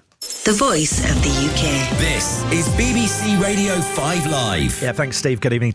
Police say 2 people are still in a life-threatening condition in hospital after a mass stabbing on a train in Cambridgeshire last night. Detectives are questioning 2 British nationals in their 30s on suspicion of attempted murder. There's been a heightened police presence across the UK rail network today. In the past half hour, we've heard from Nottingham Forest, who say many of their London-based supporters were on the train after yesterday's home game. In a statement, Forest say the club is aware many individuals demonstrated extraordinary bravery, which undoubtedly helped prevent even greater harm, adding that everyone stands firmly behind those affected in yesterday's incident as they recover. The club has also made an offer of financial support to ensure fans affected can access the best medical care as they recover. In other news, Andrew Mountbatten, Windsor's only remaining military title, could be stripped from him as he faces mounting criticism over his links with Jeffrey Epstein. The government says it's working to remove Andrew's rank of Vice Admiral of the Royal Navy at the King's request. Andrew's always denied the allegations against him. £9 billion is being committed by ministers over the next decade to upgrade housing for British military personnel and their families. Last year, a Commons committee concluded 2/3 of properties were essentially no longer fit for purpose. The government's programme will see some homes get new kitchens, bathrooms and heating systems. And French prosecutors say the theft of around £76 million worth of jewellery from the Louvre last month was carried out by petty criminals rather than by an organised crime gang. They say the 4 suspects under arrest are from a low-income neighbourhood north of Paris. Conspiracy theories really can impact the way the world works. Disinformation. You think you're winning. There could be 1,000 deepfakes. Actually, you could upend democracy. But it's because of you we work 24/7. BBC News at midnight. The Prime Minister will host to verify the facts with digital tools and reporters on the ground. BBC News, Moscow. Look, Roger. In the West Bank. So, no matter how quickly disinformation spreads, let's have trial by combat. We'll be ready. The fight for truth is on. Trust is earned. This is our BBC. This is 5 Live Sports with Steve Crossman. Listen on BBC Sounds. Manchester City 2, Bournemouth 1 half-time, second half commentary on the way. Celtic are through to the Scottish League Cup final after a 3-1 win over 10-man Rangers. Johnny Kenny, Callum McGregor and Callum Osman got the goals for Martin O'Neill's side. Here he is. We were terrific and we got the goal in front with a goal disallowed for offside. I haven't seen that one back, and I assume it had to be offside. And then we get the goal and we are in command of the game. Rangers have a man sent off and you think, gosh, come on, let's go and try and get the second goal. And I think there was just a little bit of anxiety in the attempt to do that. And took the foot off the pedal, all those usual phrases. Rangers really come into the game, and actually for a spell with 10v11, I thought dominated proceedings and you start to get anxious. And I was just saying to Sean Maloney, maybe about 15 minutes to go, we need to kill the game off. We need a second goal in the match. And almost about 6 or 7 minutes later, Rangers get the penalty. So, but then Callum McGregor comes up with just a phenomenal goal for us from a phenomenal player, and we go on to win the game. Not just Callum, of course, Johnny Kenny stepped up again, and of course Callum Osman, what a moment for him. Yeah, absolutely, terrific, really. He had a chance before that there and missed it, and I thought, well, here we go. But no, he's sharp. He's a really decent player, and when he learns how to play centre forward properly, then he'll be a player. More on Martin O'Neill to come in a second. West Ham won their second game of the season, 3-1 victory at home to Newcastle. Here's captain Jared Boyne. It's been a long time coming. We wanted to win, and have been disappointed with the results, the performances. But coming back today, we knew we have 2 games before the international at home where we haven't been good enough at home, and we wanted to change that today. We knew if we win today, going into next week would be so important for us, and I thought we'd done that. We had disappointment with mine in the post, and then they scoring straight up the other end, then getting a penalty, then getting it overturned. And sometimes when you think your luck's against you, it's never going to change. But I thought we stuck in there. Lucas scored a really good goal and then went on to score 2 more good goals. And just finally, I want to ask you about Freddie Potts. First Premier League start, I thought he was fantastic, but also we kept cutting to his dad on the sidelines with some very funny sort of facial expressions from him. What did you make of his performance, but also his dad's his coach? I don't know if you've experienced that and what it's like. No, never. I think I played with Steve Bruce and Alex Bruce back in the whole days, so experienced it before. But Potsy Senior wants Potsy Junior to do really well, and Potsy Junior wants to do really well. And I was gutted for him that the goal was disallowed. But I think his performance, again, he's someone that trains really well, has been in a really good place, and probably feel like he deserves more opportunities. But you wouldn't know that because he comes out here today and puts in a performance that he did, and he's a really good person as well. Got on with him well, and I'm so happy for him that he's got his opportunity and he's going to get the recognition that he deserves. So really happy for him. Massive victory for West Ham. The other big news in the Premier League today, of course, Vitor Pereira sacked by Wolves, with them bottom of the table. 08085 909 693. The lines are open for 606 with Chris Sutton and Robbie Savage. Afternoon, Rob. Afternoon, Steve. How are you? I'm very good, thank you. That is a long list of interesting stories, isn't it? Yeah, the Wolves fans, obviously, Vitor gone. Who do they want as their next manager? It's as simple as that, isn't it? Who are the candidates out there? Will they be, obviously, managers in jobs right now? Mm-hmm. What will the compensation be if they go for manager of from another club? So that's going to be very interesting. So Wolves fans, give us a call. Great win for West Ham. Man City, is it 2-1? I've been travelling in Harlem with 2 goals. Wow. No real FA Cup shocks today, is there? No, not so far. Gainsborough have got the last chance of the day. Yeah. And yesterday was lovely because Carlisle winning and Gateshead winning. That's father and son. Alan Armstrong, Gateshead manager, and his lad plays for Carlisle. That was nice. Yeah, my son played for Reading. 2-0 up. Oh, yeah. 2-0 up and then... Forget I said anything. Yeah, 2-0 up and then lost 3-2. But listen, Mark Hughes on his birthday, great win for Carlisle. Martin O'Neill, your former boss. So again, 73 years of age, winning in the semi-final, his passion's still there. But you know what I love about Martin, and I take my managerial role, and Martin was a huge influence because players want to play for him. And listening there to about the young boy who scored the third goal, saying he's a decent player. If he can play proper, learn how to play as a centre forward properly, you become a good player. So what Martin does, he builds you up, but then the younger players, he makes you stay humble and want to prove him wrong. With the older players, like you said, Callum McGregor, phenomenal, if I can say that word, and he was. So again, Martin's he's brilliant. Listen, he was brilliant for me, and just goes to show with young players, he builds them up, but he keeps them level, wanting to do better and better and better. So what a win for Celtic. Rangers did well. Rangers did really well. And there's not much else, is there, Stephen? What else is there? There's not much else, is there? Well, it depends if you're going to have a little chat about your FA Cup tie. Incredible. What a game. I've got to say, I've been involved in football many, many years, but that second half was the proudest I've ever been in my life as a football person. Oh, wow. To have a team play for you like that, 3-0 down, 56 minutes, and then we're 2 inches from, we're going 4-3 up in normal time when Mendy hit the bar, and then obviously they scored late on, and then the chance at the end for the young boy Doushi. He's in tears after, but again, it was my arm around him, the Luton fans applauding us off and him off, because they knew what we did. But I've got such a young squad, and I'm developing players, Steve. Average age was 22, and we took Luton all the way. And Jack, great. Listen, they were great, but it's focus on the league now. That old, saying, let's focus on the league. But we wanted to win, inevitably lost. But Luton, good luck to them. Draw on Monday. I'm at Tamworth tomorrow, playing Leyton Orient. Tamworth, a great cup run last season. So again, Macclesfield, 6 goals going through. so I'm delighted for them. Who Loads of good stories. 08085 909 693. Cheers, Rob. Thanks, mate. 606 once we're done at the Etihad in the Women's Super League. Manchester United have moved within 2 points of leaders Chelsea. They won 3-2 at Brighton. His head coach, Mark Skinner. We've had one day. I think Fallon got back on Friday morning. We're travelling down to Brighton on Saturday. So to turn that around, they're all on international mode. And to bring them into one performance, it was bitty at times. I'll accept that. But to win the game and the moments of quality is what we're about this year. We'll be unhappy with conceding 2, but also happy with the fact that we can score 3 and come away with 3 points. How important will those 3 points be? You just mentioned about the international break, coming off that and getting those 3 points away from home as well. You won 4 on the bounce away from home. Yeah, and sometimes because we go game to game, you don't even look at that.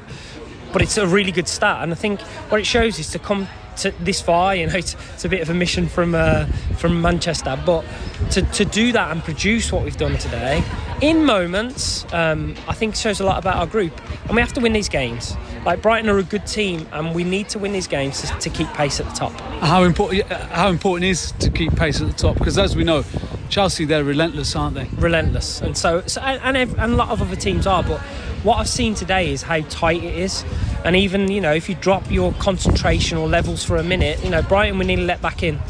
And I think we would have let them back in. I don't necessarily think they gave us that much panic, apart from ourselves allowing that.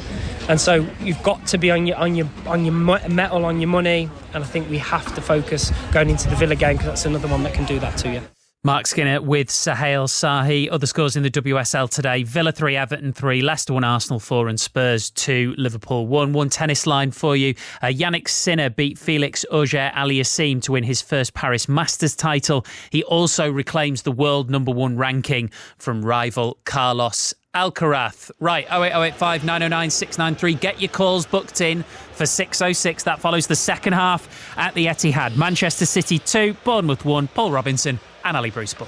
Thank you, Steve. The Bournemouth players are back with us. We're waiting for the Manchester City 11 to emerge from the tunnel down to our right-hand side, but Bournemouth in their red and black vertical stripes, just going through a little pre-second half warm-up. But interestingly as well, Paul Robinson, you spotted this. Antoine Semenyo still receiving a little bit of treatment for that knock he took to his back in the first half. Yeah, it's not comfortable, is it? You can see that he's not moving right. He's obviously had treatment during the half-time break, but as the players went out to warm up and do the fast feet in preparation for the second half, he went over to the dugout to continue doing the hot pack, and now he's just had a load of ice put on it. Yeah, he's kind of hobbling as well, isn't he, when you watch him walk back into the middle of the field.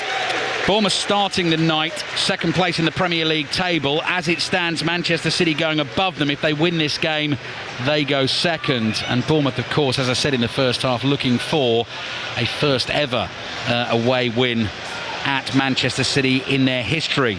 So they need a storybook turnaround in the second half, which is a really clumsy way for me to get Tony Livesey's fact of the day into the commentary ahead of the second half.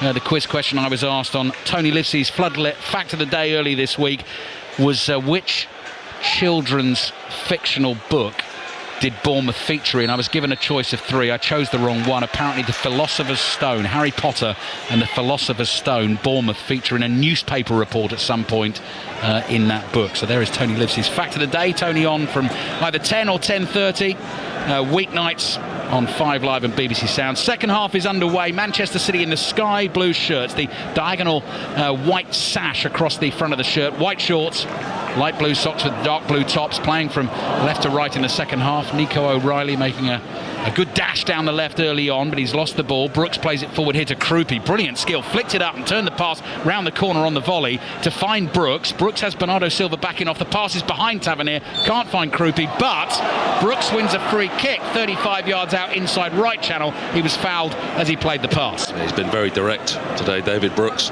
His left foot cutting it in from the right-hand side. He gets the ball away, but just as he's about to play the ball, Bernardo Silva catches him. Ball doesn't reach its intended target, so referee Anthony Taylor blows for the free kick for Bournemouth in a decent position, actually. Central defenders have gone forward. Tavernier stood over it. Alex Scott stood over it. Definitely going to deliver this into the box. Yep. Set pieces and more set pieces. That's been the story of the season so far. FA Cup first round action. Gainsborough Trinity against Accrington underway. Commentary over on Sports Extra 2. It kicked off at 5:15. It's currently 0-0. Alex Scott with the free kick. Real whip and zip on that one. Headed away by Haaland. nudged back by Trufer to his fellow fullback Jimenez, the dark-haired Spaniard. Petrovic well outside his penalty area for Bournemouth, but they've worked it well. Trufer to Jimenez, back to Trufer on the left-hand side, gets his head up, pass down the line to Semenyo, who gives it straight back to him, and I think we'll continue to watch Semenyo and his movement in the early stages of this second half, Paul. Yeah, there's nobody out warming up immediately, but he's certainly not comfortable in his movement, is he? I mean, when the play's active, he's kind of ambling and walking over the far side. One thing noticeable about Bournemouth already is they're trying to stretch the pitch. Semenyo extremely wide on the left-hand side. Krupi showing he's got a bit about him there, giving Gvardiol a good old hefty shove in the back as Gvardiol played the pass back to Donnarumma. Free kick goes Manchester City's way. So City, 2 players on yellow cards. Donnarumma, one of them, the goalkeeper. Phil Foden, the other. Back four of Nunes, Diaz, Gvardiol and O'Reilly. Nico Gonzalez in central midfield. Rodri is on the bench this evening. That is Gonzalez, and that is clever and calm under pressure from Scott. Beating the press and brings the ball out to the left-hand side. Bernardo Silva, Phil Foden, Ryan Shirky and Jeremy Doku. Here is Doku to O'Reilly. O'Reilly's cross in. Haaland climbs, heads it well over the bar and behind for the goal kick. Partially unsighted as he got up to make that header, but he's annoyed with himself that he didn't get it on target. The only thing surprising from Erling Haaland was that it wasn't on target. I think it was just a little bit too high for him. Initial really good play from Nico Gonzalez inside his own half. Turns a defence into attack very quickly. O'Reilly is on the left-hand side, lifts it to the edge of the 6-yard box at the far post. Haaland just slightly underneath it, can't get it on target. Haaland has got both of Manchester City's goals so far this evening. They lead Bournemouth 2-1. You're listening on 5 Live, BBC Sounds and the BBC World Service. Has 8 Premier League hat-tricks to his name for Manchester City since joining in 2022. If he gets another one today, there's a long-range effort from Semenyo trying to catch Donnarumma out. That was well inside his own half. Donnarumma saw it, backpedaled and saved it on the edge of the 6-yard box. That was on target. Have we seen that recently? Was that Luton? Was there a Luton game that happened recently, I think? One of the teams down in League One. I think that was a recent game. Yes, you're right. But that was Semenyo certainly from inside his own half. Donnarumma was a long way, but to be fair, it's a long way over Donnarumma no matter where he is. It's got to travel such a long way, and it wasn't doing it at a quick enough speed to trouble Donnarumma. Free kick Manchester City. Fans still making their way back to their seats after the half-time break. Headed forward by O'Reilly. Jimenez plays it back to Petrovic. Side foots a ball out to Jimenez in the right-back position. Bradford. It was Barnsley against Bradford. Barnsley scored a goal like that against Bradford in the last couple of weeks. That's where I've seen it. Very well remembered. Given all the football you attend, watch, commentate on, read about, see and whatever. I never go out, Ali. I'm like never you. to remember it in the old Rolodex in your head. Bournemouth's pass through comes all the way through to Donnarumma. So yes, 8 Premier League hat-tricks so far for Erling Haaland. Were he to get the 9th today, he'd be level with Robbie Fowler in terms of Premier League hat-tricks on 9. It would only be Shearer on 11 and Aguero on 12 ahead of him. Another record in his sights. Here's Donnarumma. Side foots a pass out to Ruben Diaz. I'll give you that Bournemouth starting lineup again in just a second. Bernardo Silva deep inside his own half. High sweeping ball. Nico O'Reilly just leans into that. Controls it with his left thigh. Finds Ryan Shirky, the Frenchman, making only a second Premier League start of the season. Brooks spies an opportunity. Shirky's given the ball away. First touch from Semenyo is good. Cross comes in right across the face of goal. Brooks is there. Little cut back here. Krupi with the touch and shot into the side netting. Half a chance for Bournemouth at the start of the second half. And I think Pep Guardiola will be annoyed at the way City lost the ball there so easily to give Bournemouth that chance. And you know, it was Shirky on the right-hand side, tucking in once again. He was over this side, in with O'Reilly. They lost possession and Nunes was completely exposed. Semenyo had all the space in the world to run into on that left-hand side. Just that David Brooks couldn't keep up with him. Semenyo put the ball low and hard across the floor, the 6-yard box, pulled it back to Krupi. It was a decent effort. It was a hard effort for Krupi. Hit the side netting. Lines are open for 6:06. We heard Robbie Savage at half-time. Chris Sutton and Robbie Savage taking the calls tonight. 08085 909 693. Wolves fans, your thoughts on the dismissal of Vitor Pereira and who might be next through the door. Sammy Mockbell ahead of this game was saying Rob Edwards of Middlesbrough was a name he'd heard mentioned, as well as Gary O'Neill. Rob Edwards is probably one of the favourites among the Wolves fans. I don't know, I'm not close to that love support, but I mean some of the names that have been mentioned, like the likes of Eric Ten Hag and Sergio Conceição, I'm not so sure they would fill Wolves fans with a huge amount of confidence given the predicament that they're in at the moment. Manchester City 2, Bournemouth 1. Semenyo's cross with his left foot is straight at Donnarumma, all in bright yellow away to our right. And it thuds into his chest as he makes the catch. So Bournemouth have George Petrovic in goal, Alex Jimenez, Diakite, Senesi and Truffert, the back four. Alex Scott, Tyler Adams in front of them. Brooks, Tavernier and Semenyo, with Eli Krupi, who had the ball in the net in the first minute of the game, the 19-year-old Frenchman. He was ruled out for offside. Doku's dribbling, he's lost it. Brooks can't keep it for Bournemouth. Doku gets another go, dances inside the challenge of Jimenez. Noise levels rise as it gets to O'Reilly. Cross comes in, Adams with an easy header away. Jimenez nods it forward. Acrobatics from Bernardo Silva to hook the ball high in the air. Brooks and Gvardiol battle for the next one. Bournemouth appeal for an offside in vain against Nico O'Reilly. He's a giant of a left back here for Manchester City. Very close to us in this second half. The City playing from right to left towards that north stand. Foden plays it back to Silva, and there's still 4 more quiz answers to give in terms of 200 Premier League appearances or more for Manchester City. Foden's become the 15th player to do that. Steve Crossman rattled off 10 correct answers at half-time. There are still 4 more to get. We'll give you them before the end of the game. Here's Scott. Little side-footed pass to get Tavernier on the move. Quickly zipping up the pitch for Bournemouth to Brooks. Brooks, clever pass to Scott. On to Krupi! Shoots. Donnarumma makes the save. It goes behind for the corner, and Iraola going through the agonies down on the touchline. He thought it was 2-2. Yeah, they're certainly not going away, Bournemouth. They're here to fight. Once again, it's Brooks on this right-hand side. Plays a ball inside to Alex Scott. It's the faintest of touches. Just takes out Ruben Diaz into the path of Krupi. Kind of leaning back. It's a decent save from Donnarumma, but one you would have expected him to make. But Krupi again hits the target, much to Areola's frustration. He's not found the back of the net. My thanks to Paul Robinson as well for some absolutely delicious, piping hot, spicy tomato soup. Made it myself, sir. Oh, magnificent. Corner for Bournemouth. They're trailing Manchester City 2-1. Tavernier runs on the spot, delivers with his left foot. In it comes, headed away to the edge of the penalty area. Scott chests it down, plays it back to the right to Tavernier. Back onto his left foot. Real pace on the cross into the far post. Gvardiol heads it behind, but no, it's not out of place. Senesi on the ball inside the penalty area, gets away from him and into the arms of Donnarumma. Goal in the FA Cup. Gainsborough Trinity against Accrington. Naz Premji. Gainsborough Trinity 0, Accrington Stanley 1. Good move from Accrington and Paddy Madden. Johnny on the spot a few yards out, couldn't miss. It's Gainsborough Trinity 0, Accrington Stanley 1.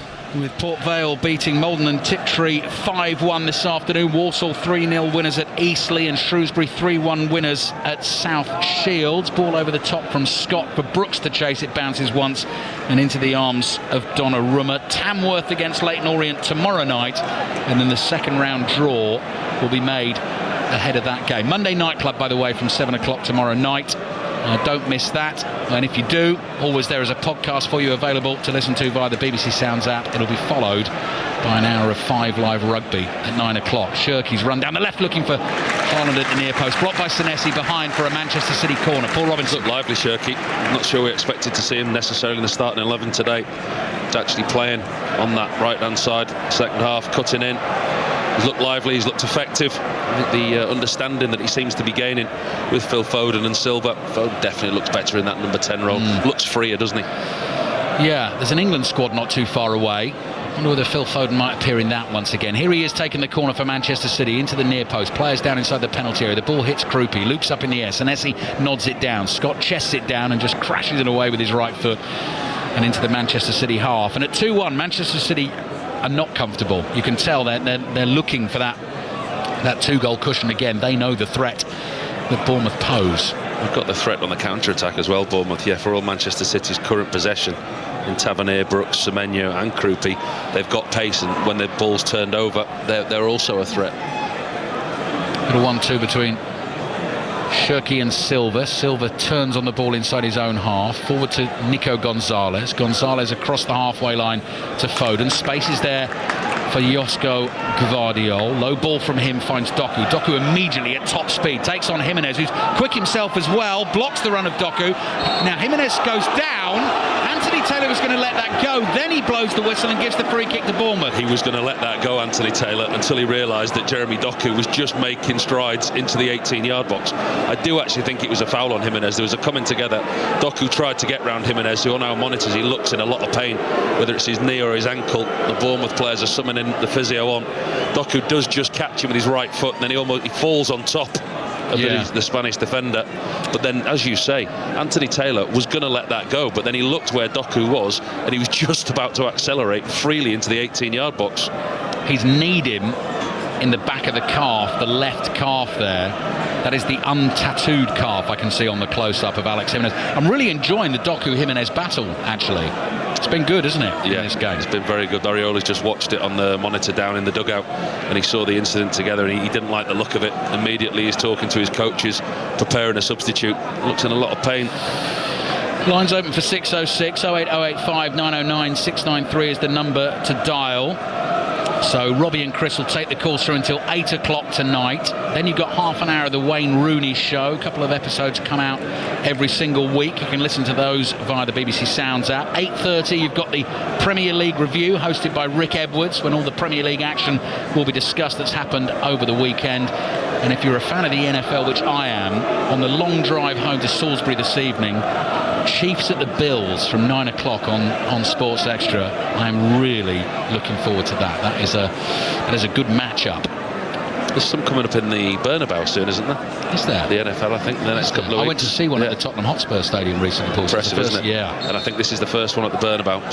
I may stand corrected, but I think there's one coming up in the Bernabeu in the next couple of weeks. Okay. We're about to get back underway. Jimenez is still hobbling. The hobbling Jimenez. How about that as an unintended pub? No, that's intended, you see. It doesn't count because I did it deliberately. So, did you hear the one on this week's pod that everyone picked up on, Paul? The easy tap in. The easy tap in. Yeah, easy tap in. That was in a Chris Wise commentary. Here's David Brooks. David Brooks on the ball for Bournemouth. He's going to shoot from range low straight at Donnarumma. And that is the easy save by the giant Italian goalkeeper. Yeah, Bournemouth ready in a couple of substitutes.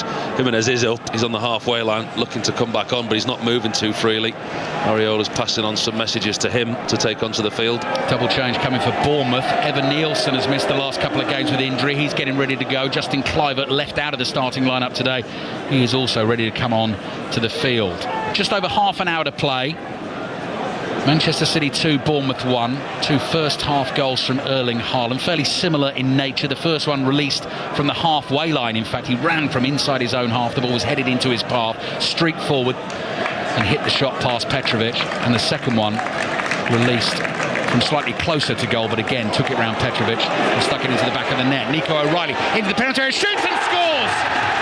Manchester City have their third. He had Erling Haaland on his left. He didn't need him.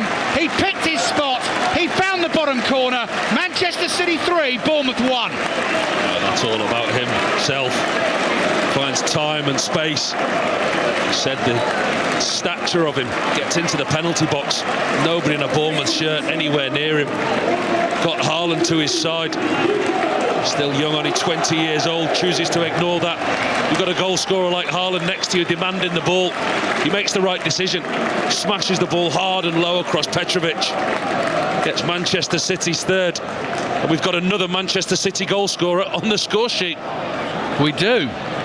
Nico O'Reilly with his first of the season. Scored a few last season, actually, Nico O'Reilly. 5 goals last season, 2 in the Premier League and 3 in the FA Cup.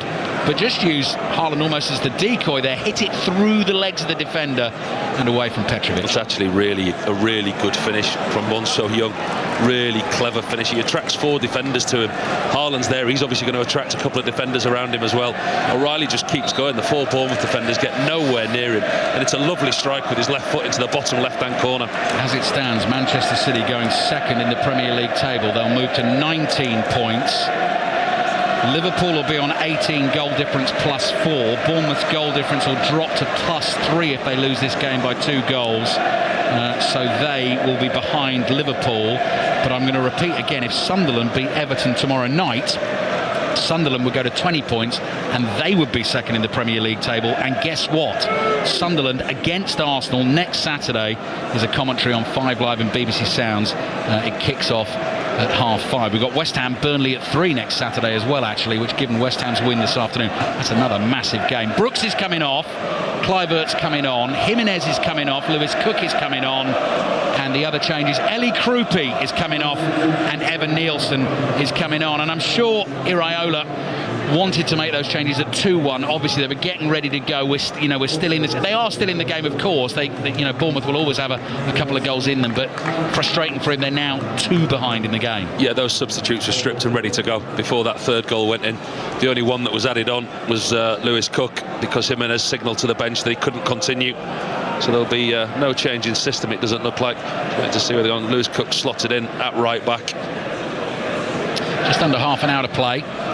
6:06 on the way on BBC Radio 5 Live. Lines are open. 08085 909 693. Foden gives it a good old-fashioned hoof downfield with his right foot. Cook chests it down. He didn't want to head that back to his goalkeeper Petrovic. Maybe thought he couldn't get the power on it. Long ball forward. Semenyo jumps, wins a header, complains to Anthony Taylor he was fouled, doesn't get the decision. High diagonal towards Doku. So Doku against Cook is the battle now. Doku against Jimenez is finished. Cook's throw back to Diakite, to Cook. Scott under pressure in his own half, just lays it off here to Tyler Adams. And in terms of Bournemouth's next football, that is away to Aston Villa next weekend, which will be one of those 2 o'clock kickoffs on Sunday afternoon, and you'll be able to listen to all the 2 o'clock kickoffs in the Premier League via 5 Live, Sports Extra 2 and Sports Extra 3. Gonzalez doing great work for his team, eventually fouled midway inside the Bournemouth half. Challengers just bouncing off him there. How do you think he's played actually this afternoon, Paul? Gonzalez? Yeah. Exactly like they would have expected Rodri to play, right, which hasn't been the norm for him, has it? I think he's controlled possession. I think he's protected the back four when he's needed to. He's broken up play and he's given the ball to others in the right areas. I think he's played well, but effectively without being shouting from the rooftops, if you like. Yeah, unfussy, exactly, and doing the job and shutting things down, and that was a good example of winning the free kick for his team as well. So Manchester City comfortable. Bournemouth have got to chase the game. Manchester City still have the ball though, playing it around inside the Bournemouth half. They're enjoying themselves.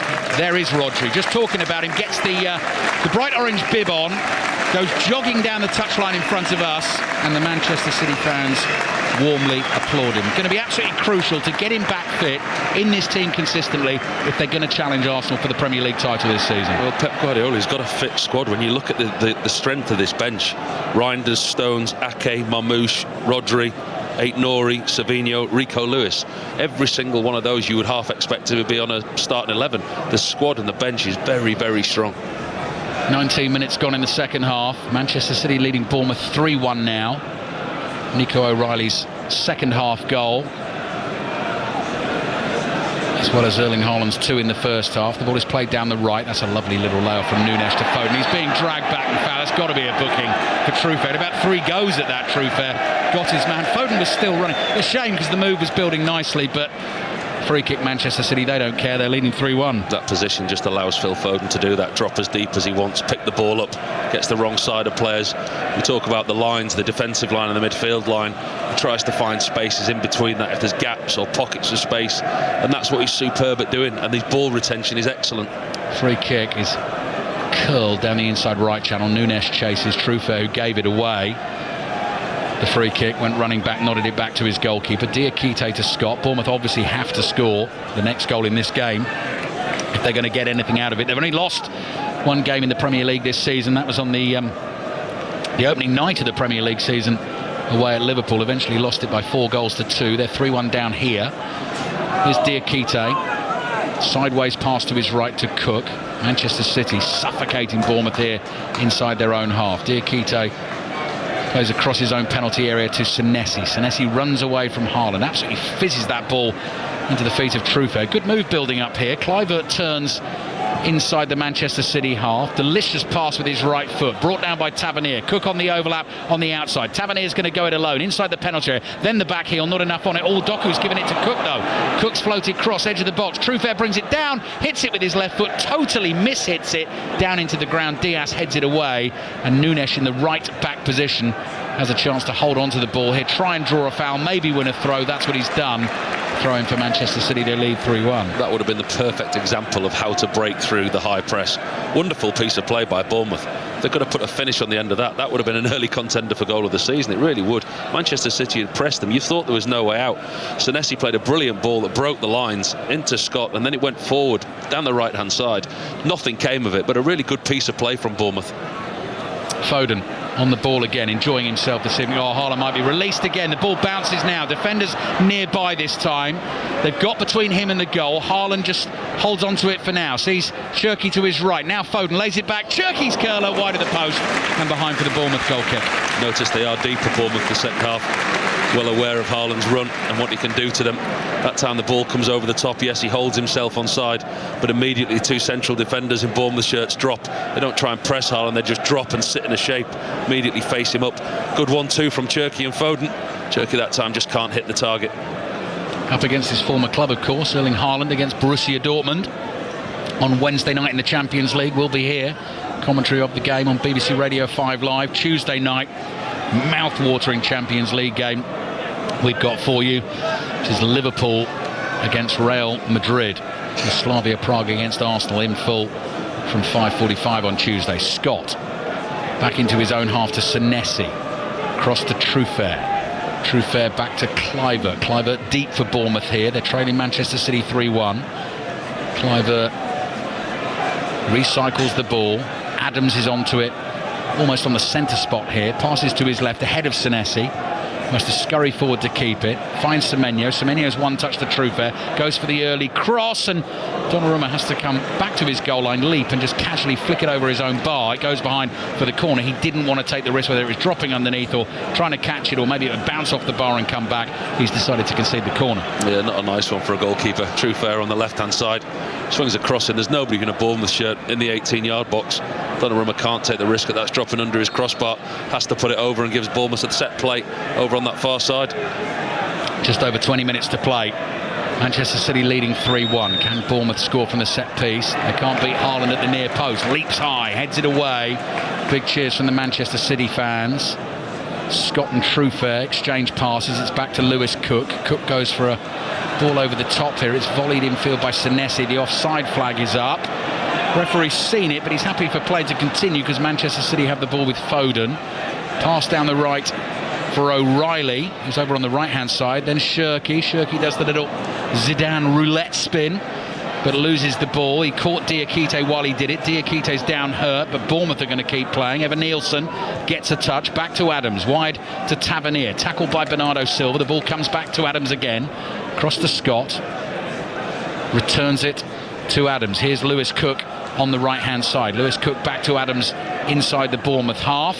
Now back to Diakite, and Bournemouth come across to the left. Senesi thinks about going early with the longer pass. This time it is played over the top. Truffert will chase. Mateus Nunes has it covered for Manchester City. Takes a touch and prevents it going out for a corner, but it will be a throw-in for Bournemouth. After we've seen what Bournemouth can do with this, we'll give you an update on the women's World Cup final in the cricket. Ellie Oldroyd is watching that. South Africa chasing 299 to try and beat India. But here's Semenyo from the left. Cross comes in, or Tavernier attacks it.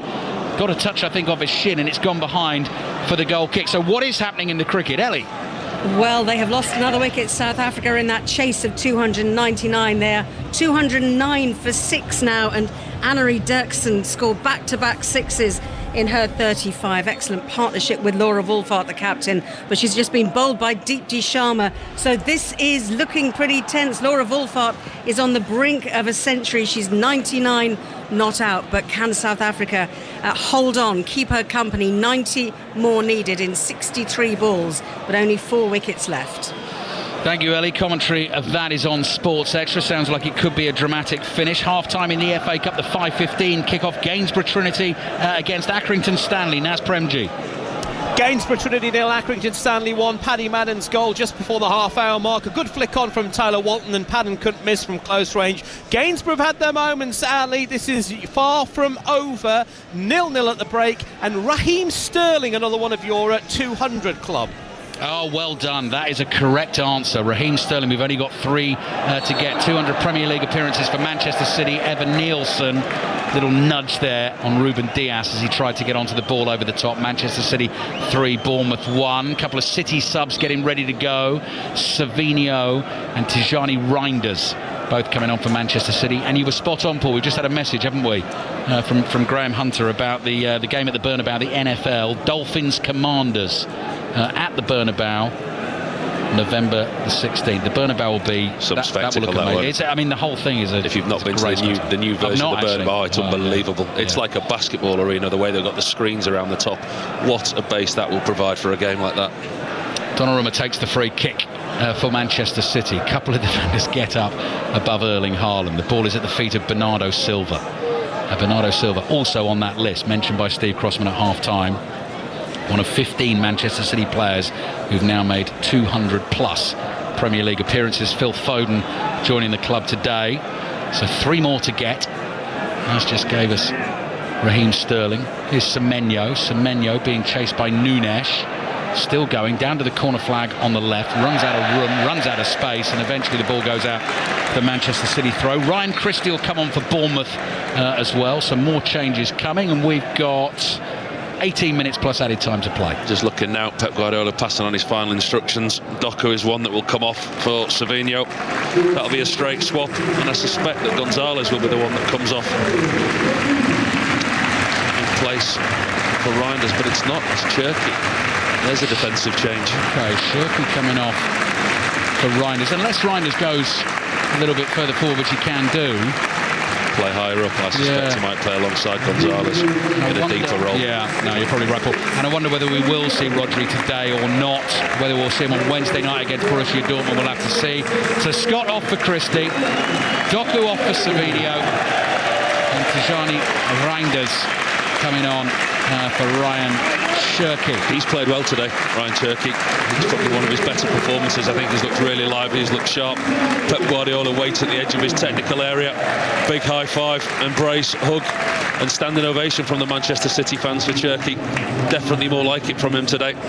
Just over 15 minutes to play. Yeah, I was just going back in my records there, doing a bit of tapping away on the phone here to remind myself that Erling Haaland scored for Manchester City against Borussia Dortmund in the Champions League in his first season here at City. They were paired against each other in the group stages, and he scored in a 2-1 win. City Dortmund here on Wednesday night. They lead Bournemouth 3-1 at the moment. They're going second in the Premier League table. Haaland just jumps into Diakite. They wasn't even looking at the ball. Diakite concentrated on what he was doing. Bournemouth have it. Can they find themselves a goal, which could give us a really interesting last 10-15 minutes or so before we hand you over to 6:06 tonight. Should be a lively one. Chris Sutton and Robbie Savage taking the calls as always on a Sunday. What have you spotted? There's been no shape change, as you said. Reinders has gone higher up the field. Manchester City playing a 4-1 if you like. Savinho on the right, Bernardo Silva, Reinders and Foden on this left-hand side now. Diakite got there just in time, and Haaland was snapping at his heels. He saw a loose pass, and had he got onto that first ahead of Diakite again, he would have been clean through on goal. Still sniffing around for the hat-trick. Erling Haaland goes walking back to the halfway line. Truffert on the ball, passes back to Senesi. Senesi strokes it forward here to Kluivert. Kluivert clips a pass out to Cook. Low one down the line to Tavernier. Tavernier back to Adams. Adams for Bournemouth. Sees Reinders coming towards him. Passes back into the Bournemouth half. Ryan Christie, the Scottish international, gets on the ball. Curling passes looking for the runner Semenyo. Can't find him. And it comes through to Gianluigi Donnarumma. Finally balanced at the moment. Even though Manchester City are 3-1 up, you don't feel that the job's quite yet done, do you? Looking down at Pep and his assistants, talking about making another substitution. Areola beneath us, very animated. Wants Donnarumma clearing the ball before the 8 seconds is up. A goal now would certainly change the mood inside the stadium and change the shape of the game for Bournemouth. Senesi finds Kluivert. Semenyo's got space on the left-hand side. He's been the magic man for Bournemouth so far this season. Can he sprinkle some of that again here at the Etihad Stadium? He's worked the ball to the right-hand side. Cook has helped it on to Tavernier. Tavernier plays it back to Christie. Adams wants it. Central position, 30 yards out. Moves away from Bernardo Silva. Low pass to the left to Truffert. Back it comes to Senesi. Senesi wants to cross this in early. Headed up in the air by O'Reilly. Drops down. Foden with a lovely first touch inside his own penalty area. He needs to relax a bit, doesn't he? Oh, wow. He's a bit too nervous, Phil Foden. What a touch inside his own 18-yard box. That is great centre-forward play from Haaland. Held the ball up initially, then shrugged Diakite off as if he wasn't there. Now he's laid the ball off to the right-hand side. Running into the penalty area, Savinho, and the ball's just got away from him. He tried to nip between that little gap between Adams and Truffert, and the ball just bobbled between the two of them, hit a couple of legs and heels, and Bournemouth should be able to clear down the left, and they've played it out very nicely indeed. So it's Manchester City leading Bournemouth 3-1, and Marmoush is getting ready to come on here for Manchester City, receiving the instructions. That could be Marmoush for you-know-who, couldn't it, with the Champions League game? Yeah, maybe he feels he's got enough on the pitch at the moment, Pep Guardiola. Maybe he feels the job's done. Maybe he just wants a little bit more legs in behind. It's just sure of his thinking. We don't know who's coming off yet. Yeah. But you would expect, when you look at, it's not going to be Foden, is it? Bernardo Silva. You'd expect Haaland is the most likely. If it is Haaland, I'm looking forward to seeing the body language. You can see it already. Yeah, he knows. Do you think he knows? He's gone to the other side of the pitch on purpose. Yeah, he's running away. Right, he wants a hat-trick, Erling Haaland, and Manchester City are attacking with the ball. Savinho up against Truffert. Haaland just jogging menacingly, getting himself into position on the edge of the penalty area. Here's Bernardo Silva trotting forward. Haaland and Diakite sizing each other up about 5 yards apart inside the box, but Manchester City have decided to come back for the moment towards the halfway line. They've slowed it down. More news from the cricket. Ellie Oldroyd. Absolutely vital wicket for India. Laura Wolfart, the South African captain, is out for 101, juggled 3 times by Amanjot before she finally took the catch in the deep. 220 for 7 now, South Africa, and it looks like it's going to be India's day. 79 needed off 53. Commentary continues on Sports Extra. Manchester City fans baying for City to get the ball to Haaland. Here's Reinders into the penalty area. Reinders shoots hard, hits a Bournemouth body, goes behind for the corner. Now Pep's saying wait. Did you see that? Yeah. And Haaland wasn't looking. He turned his back deliberately, and Pep came round. Pep Guardiola turned with his hand, didn't he, and just said just. Manchester City got a corner over on the far side. Phil Foden's about to swing it in. Yeah. There's no way that Erling Haaland, even if his number went up, I don't think it'd have come off. Yeah. Do you remember Kepa at Wembley when he didn't want to come off in the... Yeah, we all know what happened then. Yeah, exactly. That's when Maurizio Sarri disappeared down the tunnel. We never thought he was coming back, got to the doors and then turned on his heel and did return to the side of the pitch. Tyler Adams is down at the moment for Bournemouth, so we are going to get a slight delay in play. 12 minutes left in the game. Manchester City leading 3-1. And we were talking before the game, Paul, about how important Adams has been and sort of a bit of an unsung hero for Bournemouth so far this season. Maybe just took a little knock on the knee as he was tackled on the halfway line there, but they will not want to lose him. I think he's okay, actually. Sore. Well, he's played well again. I mean, he's not been as influential as Bournemouth would have liked him to have been in the final third. He's played well, and he's been an integral part of what they've done. That's the reason we spoke about him, didn't we? I think the injuries that he's had in the past, hopefully for him, they're behind him going into the World Cup. Yeah, his home country as captain. Well, that's right, Paul. Talking World Cup as well, I was just reminding myself that Norway are pretty much there. We're going to see Erling Haaland at the World Cup next summer, which is great, which is really exciting. Adams is coming off. He is going to be replaced by young Scottish international Ben Gannon Doak. But Norway, if they beat Estonia at home in their penultimate qualifier, will then be 3 points ahead of Italy going into the final game against Italy, but their goal difference is so vastly superior that it's very unlikely that Italy will be able to turn that around, even if they beat them by 3 or 4 or 5 goals. Here's Foden's corner into the penalty area. It's beyond Haaland, punched away by Petrovic. Here's Reinders edge of the box. Finds Savinho, little cut back from him is too obvious, intercepted by Lewis Cook. Reinders again with his right foot, low ball spinning into the box. O'Reilly heads it to his right. Oh, good touch by Foden, couldn't quite find a way through, too many Bournemouth bodies there, and now Bournemouth bring it away on the counter-attack, and Marmoush is still waiting to get on the field. Semenyo's on the ball for Bournemouth. Gvardiol is chasing, slides in from behind, gets the ball. Iraola appeals, there should be a free kick. Semenyo is still down, he's going to be okay. Bournemouth have it again. Here's Ryan Christie to Cook. Evan Nielsen makes a run. Semenyo stopped playing for the moment, hobbling now, moving across the penalty area. Manchester City lead 3-1. Manchester City fans are asking for more from the team. They play well, obviously, in the final third when they're fully flowing and attacking. Doesn't really suit them when they sit off, allow the opposition to have possession, sit deep, which they are doing now. 2 banks of 4, saying breakers down. Like I say, that system doesn't normally suit them. Gannon Doak, first touch for him on the right for Bournemouth. 2 Manchester City players in front of him. Might have lost that there to Foden. Yet Foden onto it inside his own half. Haaland's still out on this field here, looking for the hat-trick. Gannon Doak comes thundering back. Foden knew he was coming, waited for him to get there. Straight through the back of him. Manchester City win the free kick. And is it Erling Haaland's number that's going up? Drum roll. It is. It is. 2 more goals for Erling Haaland. 17 for the season, 26 for club and country, 2 shy of 100 in the Premier League, and once again the real difference between the 2 teams. Pep Guardiola gives him a hug, a little kiss on the cheek, and says, see you Wednesday, we've got Dortmund here in the Champions League. You run out of superlatives, don't you? I mean, there's only so often that you can praise him for what he does.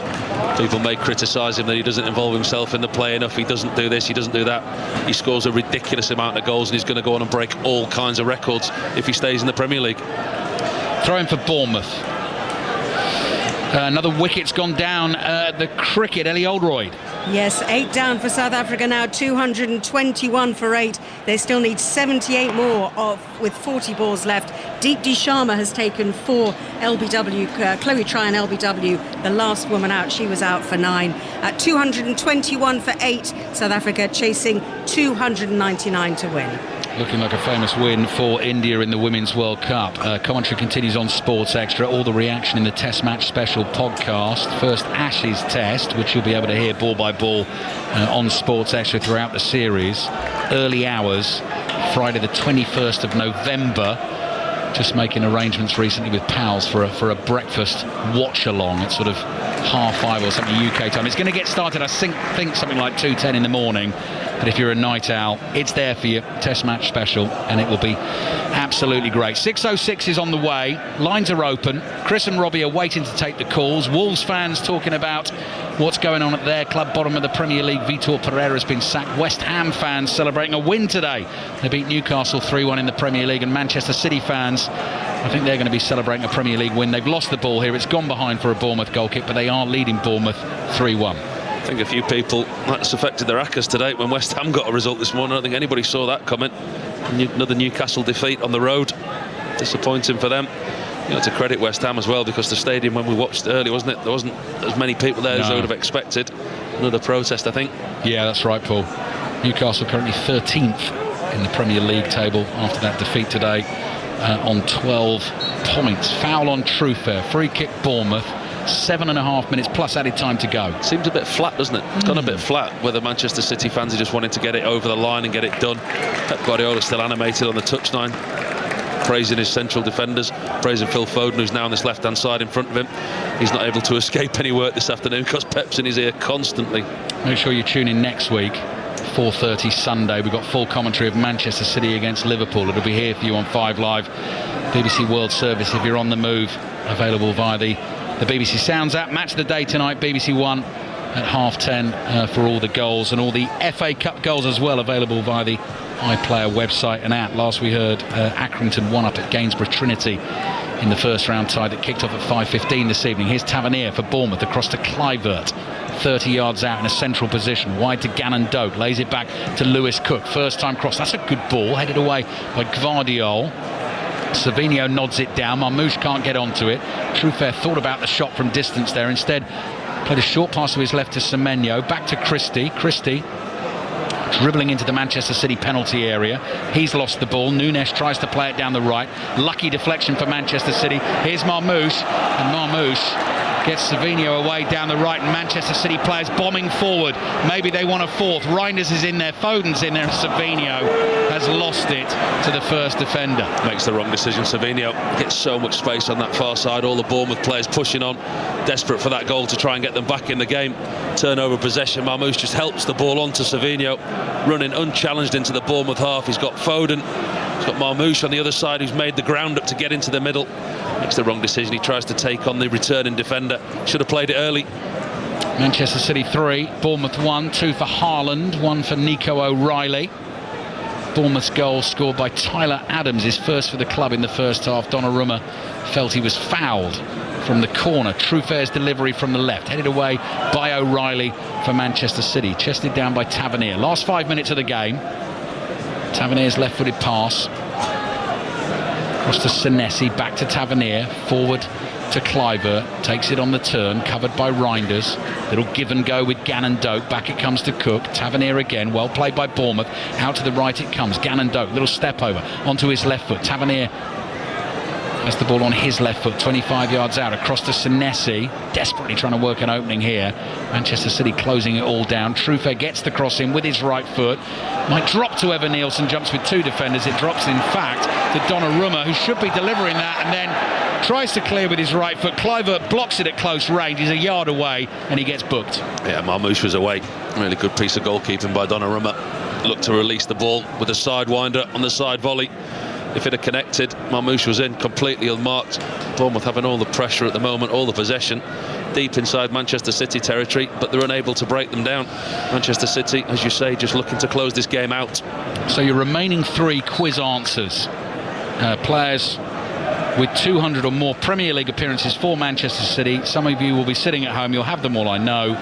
Fernandinho, Pablo Zabaleta and Ilkay Gundogan. And Phil Foden has joined the club today. And Manchester City, is Rodri going to get a minute or two at the end of this game because the bib's coming off? He's going to get a massive cheer. He doesn't look happy. The manager just sent him back to the bench and said, get ready. He's got, really? Poor Savinho. Great pace down the right. Tries to get the cross in. Oh, it's stabbed into the side netting by Marmoush from close range. And City very nearly had their fourth. Good piece of play again. Right-hand side. He gets in. Marmoush, just a toe poke. Beats Petrovic, the goalkeeper. Was harmlessly wide, hits the side netting. Savinho does well that time. Just can't quite direct it goalwards. So Rodri and Ait-Nouri are going to get on for Manchester City late on here. We are in the 88th minute of the game. Manchester City lead Bournemouth 3-1. Premier League table as it stands tonight. Arsenal on 25 points. Manchester City on 19. Liverpool 18. Bournemouth 18, Spurs, Chelsea, Sunderland, Manchester United 17. But Sunderland at home to Everton tomorrow night. Updates during the Monday Night Club here on 5 Live. If they win the game, they will be second in the table. Here's Gannon Doak running at O'Reilly, heading for the byline. Right-footed ball blocked at the near post by Gvardiol, and then O'Reilly just clears it away with his left foot on the bounce. Throw in taken quickly by Cook to Tavernier. 89th minute now. Rodri doing some high kicks in the technical area just in front of us, just stretching off the hamstrings. Semenyo takes on Nunes, slides in, manages to get the ball between his legs. Semenyo's frustrated, back at him, fouls him. Manchester City get the free kick. As you can hear, time for the substitutions. Rodri and Ait-Nouri coming to the edge of the pitch. Approaching the 90th minute, you would think, for Manchester City now. A job well done this afternoon, and there's going to be another huge round of applause. Yeah, Phil Foden, 200 Premier League appearances up, enjoyed himself this afternoon. Paul, you felt, I know, that he was playing in a position that he loves. Gets the ball in spaces he wants, is able to turn and see the game in front of him. And I just think he's a better team player in that position as well. I think he's more effective for the team. The job for a manager is obviously to get the best from the team, but actually you get the best from the team when you have individuals contributing to the team, playing their best position. And I think that's exactly what Phil Foden is in that number 10 role. He just finds those pockets of space, and he's always available for a pass. When the space is tight and there may not be a normal pass on, he'll drop deep, he'll make an angle, and he's always available. And I think since the last England squad, where people maybe raised an eyebrow that he was left out again, if he's left out of this one, I'd be surprised. Bellingham's playing well, Foden's playing well, Palmer's still injured at the moment, but that next England squad, I think that is at the end of this week on Friday. That's going to be really interesting. And I know, Paul, you're doing one of the games for us, aren't you, against Serbia? Yeah, the Serbia home game. Looking forward to it. Very much looking forward to it at Wembley. Should be a good occasion. Yeah, England already qualified for the World Cup next summer. So Rodri's on. You heard the applause in the background there. Bernardo Silva is off. He handed over the captain's armband. 5 minutes of added time at the end of the game. So Bournemouth need 2 goals in 5 minutes to snatch an unlikely draw that would have echoes of that one I was talking about at Main Road in 1989, back in the old Division 2. A very different Manchester City to those days. And to be fair, a very different Bournemouth as well. Yeah, absolutely right. Rodri's on the ball for Manchester City. O'Reilly to Reinders. Reinders on the left. Back to O'Reilly. Little left-footed prod towards Reinders. Manchester City having fun here inside the Bournemouth half. They lost it now, though. Cook plays down the right to Gannon Doak. O'Reilly's out of position. Rodri's back trying to cover it. Gannon Doak plays in field. That's a poor ball intercepted by Gonzalez. Aït-Nouri gets it for Manchester City. Finds Reinders. And Reinders in the centre circle. Moves it quickly on to Savinho on the right. Look at Aït-Nouri already. He's in the inside right position up there. Little 1-2 with Reinders. Back to Rodri. Kluivert comes in and makes the tackle on Rodri, but Rodri got the ball away in time, and then Rodri, you can just see him ticking back into the rhythm here. Looks fit, doesn't he? Yeah. He actually looks fit. Track back there, track the Ryan Christie back into a defensive position. I mean, we're not going to learn a lot in 5 minutes, let's be honest, but for Manchester City, Pep Guardiola and the fans, to have him back on the pitch is a huge boost. Yeah, Dortmund here on Wednesday, full commentary of that on BBC Radio 5 Live. We've got Liverpool Real Madrid in full on Tuesday night. We've got the 2 5:45 kickoffs as well in the Champions League coming your way this week. Tuesday, that's Slavia Prague against Arsenal, live from the Czech capital. Karabag against Chelsea, 5:45 on Wednesday. And then on Thursday on Sports Extra, 2 Europa League commentaries for you. Midtjylland against Celtic and Rangers against Roma. Tavernier for Bournemouth lines the shot up, hits it with his right foot off the back of Gvardiol's legs and goes behind for a Bournemouth corner. Manchester City 3, Bournemouth 1. Chris Sutton, Robbie Savage waiting to take the calls. Disappointed what Bournemouth have offered in the second half, the way that they played in the first half, the intent that they set up with the high press and the way that they closed Manchester City down.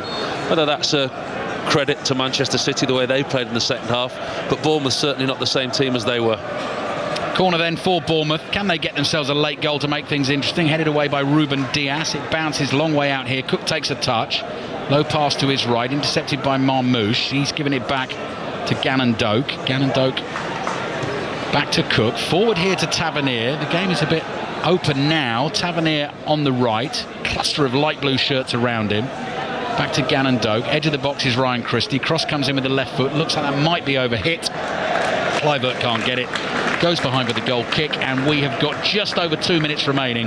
Manchester City 3, Bournemouth 1. Yeah, Manchester City fans think the job's done, head into the exits for all the right reasons this evening. Not because the team's underperformed in what was on the paper before the game, a difficult performance. As you can hear, the player of the match announced in the background, Erling Haaland. No surprises there, is there? There are certainly no surprises there. Yeah, Erling Haaland on the big screen, various shots of him, not dressed up as the Joker that time, in the Manchester City kit. It was great that, though, the social media clip, wasn't it? Yeah, it was brilliant. You just saw a little bit of his character as well when going to the petrol station dressed as the Joker, see if people recognised him. Last 2 minutes of the game. Paul Robinson with us here on 5 Live and BBC Sound. So 08085 is the number to dial, 909 693 to chat to Chris and Robbie, taking the calls through until 8 o'clock. Plenty to talk about. Gannon Doak has landed heavily. Oh, and as he landed, O'Reilly landed on top of him. He's holding his ribs. I thought there was a little clash of heads in there as well. Both there was, are up. but thank goodness they're both up. Yeah, there was. It didn't look a very nice clash, that. No, it didn't. Just over a minute to play. City 3, Bournemouth 1. Savinho takes on a tiring Truffert, tries to get the cross in, comes back to Reinders. He hit that well straight at Petrovic, and Petrovic palms it away with both hands. Either side of him, I think the keeper might have had a problem there. Oh, it's a great strike. I mean, he might have had a problem with it because he hit it so well. Reinders cut back to him from Savinho, slightly behind of him, catches it on the half volley on the full, really gets pace and power behind it. Aït-Nouri flicks the ball past a sliding challenge. Gonzalez is down for Manchester City. Last minute of added time. They're leading 3-1. They thought about pressing hard for a fourth there. They've slowed it down now. 30 seconds to play. And Manchester City are heading second in the Premier League table. They will find themselves 6 points behind Arsenal after 10 games of the season, but as Paul so rightly said, a mammoth 28 games still to play. Reinders cross, that's blocked. Manchester City have won a late corner, and they are deservedly going to win this game. It's consistency, isn't it? I mean, we saw Manchester City have that poor spell last season. We've seen the way that Arsenal have started this season. People are saying we can't see many flaws in Arsenal. Liverpool obviously been criticised for their recent spell. It's actually been able to do it on a consistent level, and that's when you come out on top. But as you say, Manchester City win today, 6 points behind, 28 games left. And that is exactly what has happened. The full-time whistle blows. Erling Haaland doing the damage in the first half for Manchester City. Lovely warm embrace between the two managers. Plenty of respect between those two, Pep Guardiola and Andoni Iraola. But still, Bournemouth have never been able to beat Manchester City on their own patch. Erling Haaland punished them twice, racing clear 2 goals in the first half. Bournemouth had got it back to 1-1 with their goal from Tyler Adams, and Nico O'Reilly making the game safe in the second half for Manchester City. And as I was saying, Paul Robinson, during the game, next up Liverpool at home next weekend, then the international break, then it's Newcastle away. Consistency is the key. If they're going to stay in touch with Arsenal, they've got to keep playing like that week in, week out, haven't they? I think that's the worrying thing for others, is that the squad that he's got fit, if he's got all his players fit like he did have today, you look at the bench and you look at the players that he was able to bring off the bench and change his starting 11. That was a good performance from Manchester City today. Bournemouth in the first half, they showed us what they were about in the early part of this season. Second half maybe didn't reach the levels that we expected of them, but Manchester City, they controlled the game in the second half. Their goal never really looked under threat. Donnarumma wasn't flying about. He didn't have to make any saves in the second half. There was no real clear-cut chances. The defence stood firm with Gonzalez there, with Reinders coming on, with Rodri coming back on. Signs are positive for Manchester City, but as we keep repeating ourselves, it's about doing it on a regular basis, which they've proved over the years they can do, but can they with this set of players? They're second in the Premier League table tonight on 19 points. Sunderland could go past them tomorrow if they can beat Everton at the Stadium of Light. We're going to hand you over to 606 pretty soon. Let's just check in on the other live sport going on at the moment. The Women's World Cup final in the cricket. Ellie Oldroyd is watching India against South Africa. And India on the brink here, 246 for 9 South Africa, so they need another 53 with 30 balls left. And a big blow, Ayabonga Kaka run out for 1. Some really sharp, close fielding from India, although we've seen some drop catches and some misfields as it's gotten nervy in the last couple of overs. But 246 for 9, 5 overs left, and still 53 needed. Commentary continues over on Sports Extra. Reaction on the Test Match special podcast available on the BBC Sounds app. It's gone the way of the EFL team so far today in the FA Cup first round. Shrewsbury 3-1 winners at South Shields. Walsall 3-0 winners at Eastleigh. Port Vale beat Malden and Tiptree by 5-1. What about Gainsborough Trinity against Accrington Stanley? Naz Premji. Still, Gainsborough Trinity 0, Accrington Stanley 1, but Gainsborough had a couple of efforts. Frank Mulhern with a header, and then the resulting corner, he had a shot which fizzed just wide, and then moments later at the other end, Sean Worley, a lovely low effort which hit the post. Both sides going for further goals. Gainsborough Trinity 0, Accrington Stanley 1.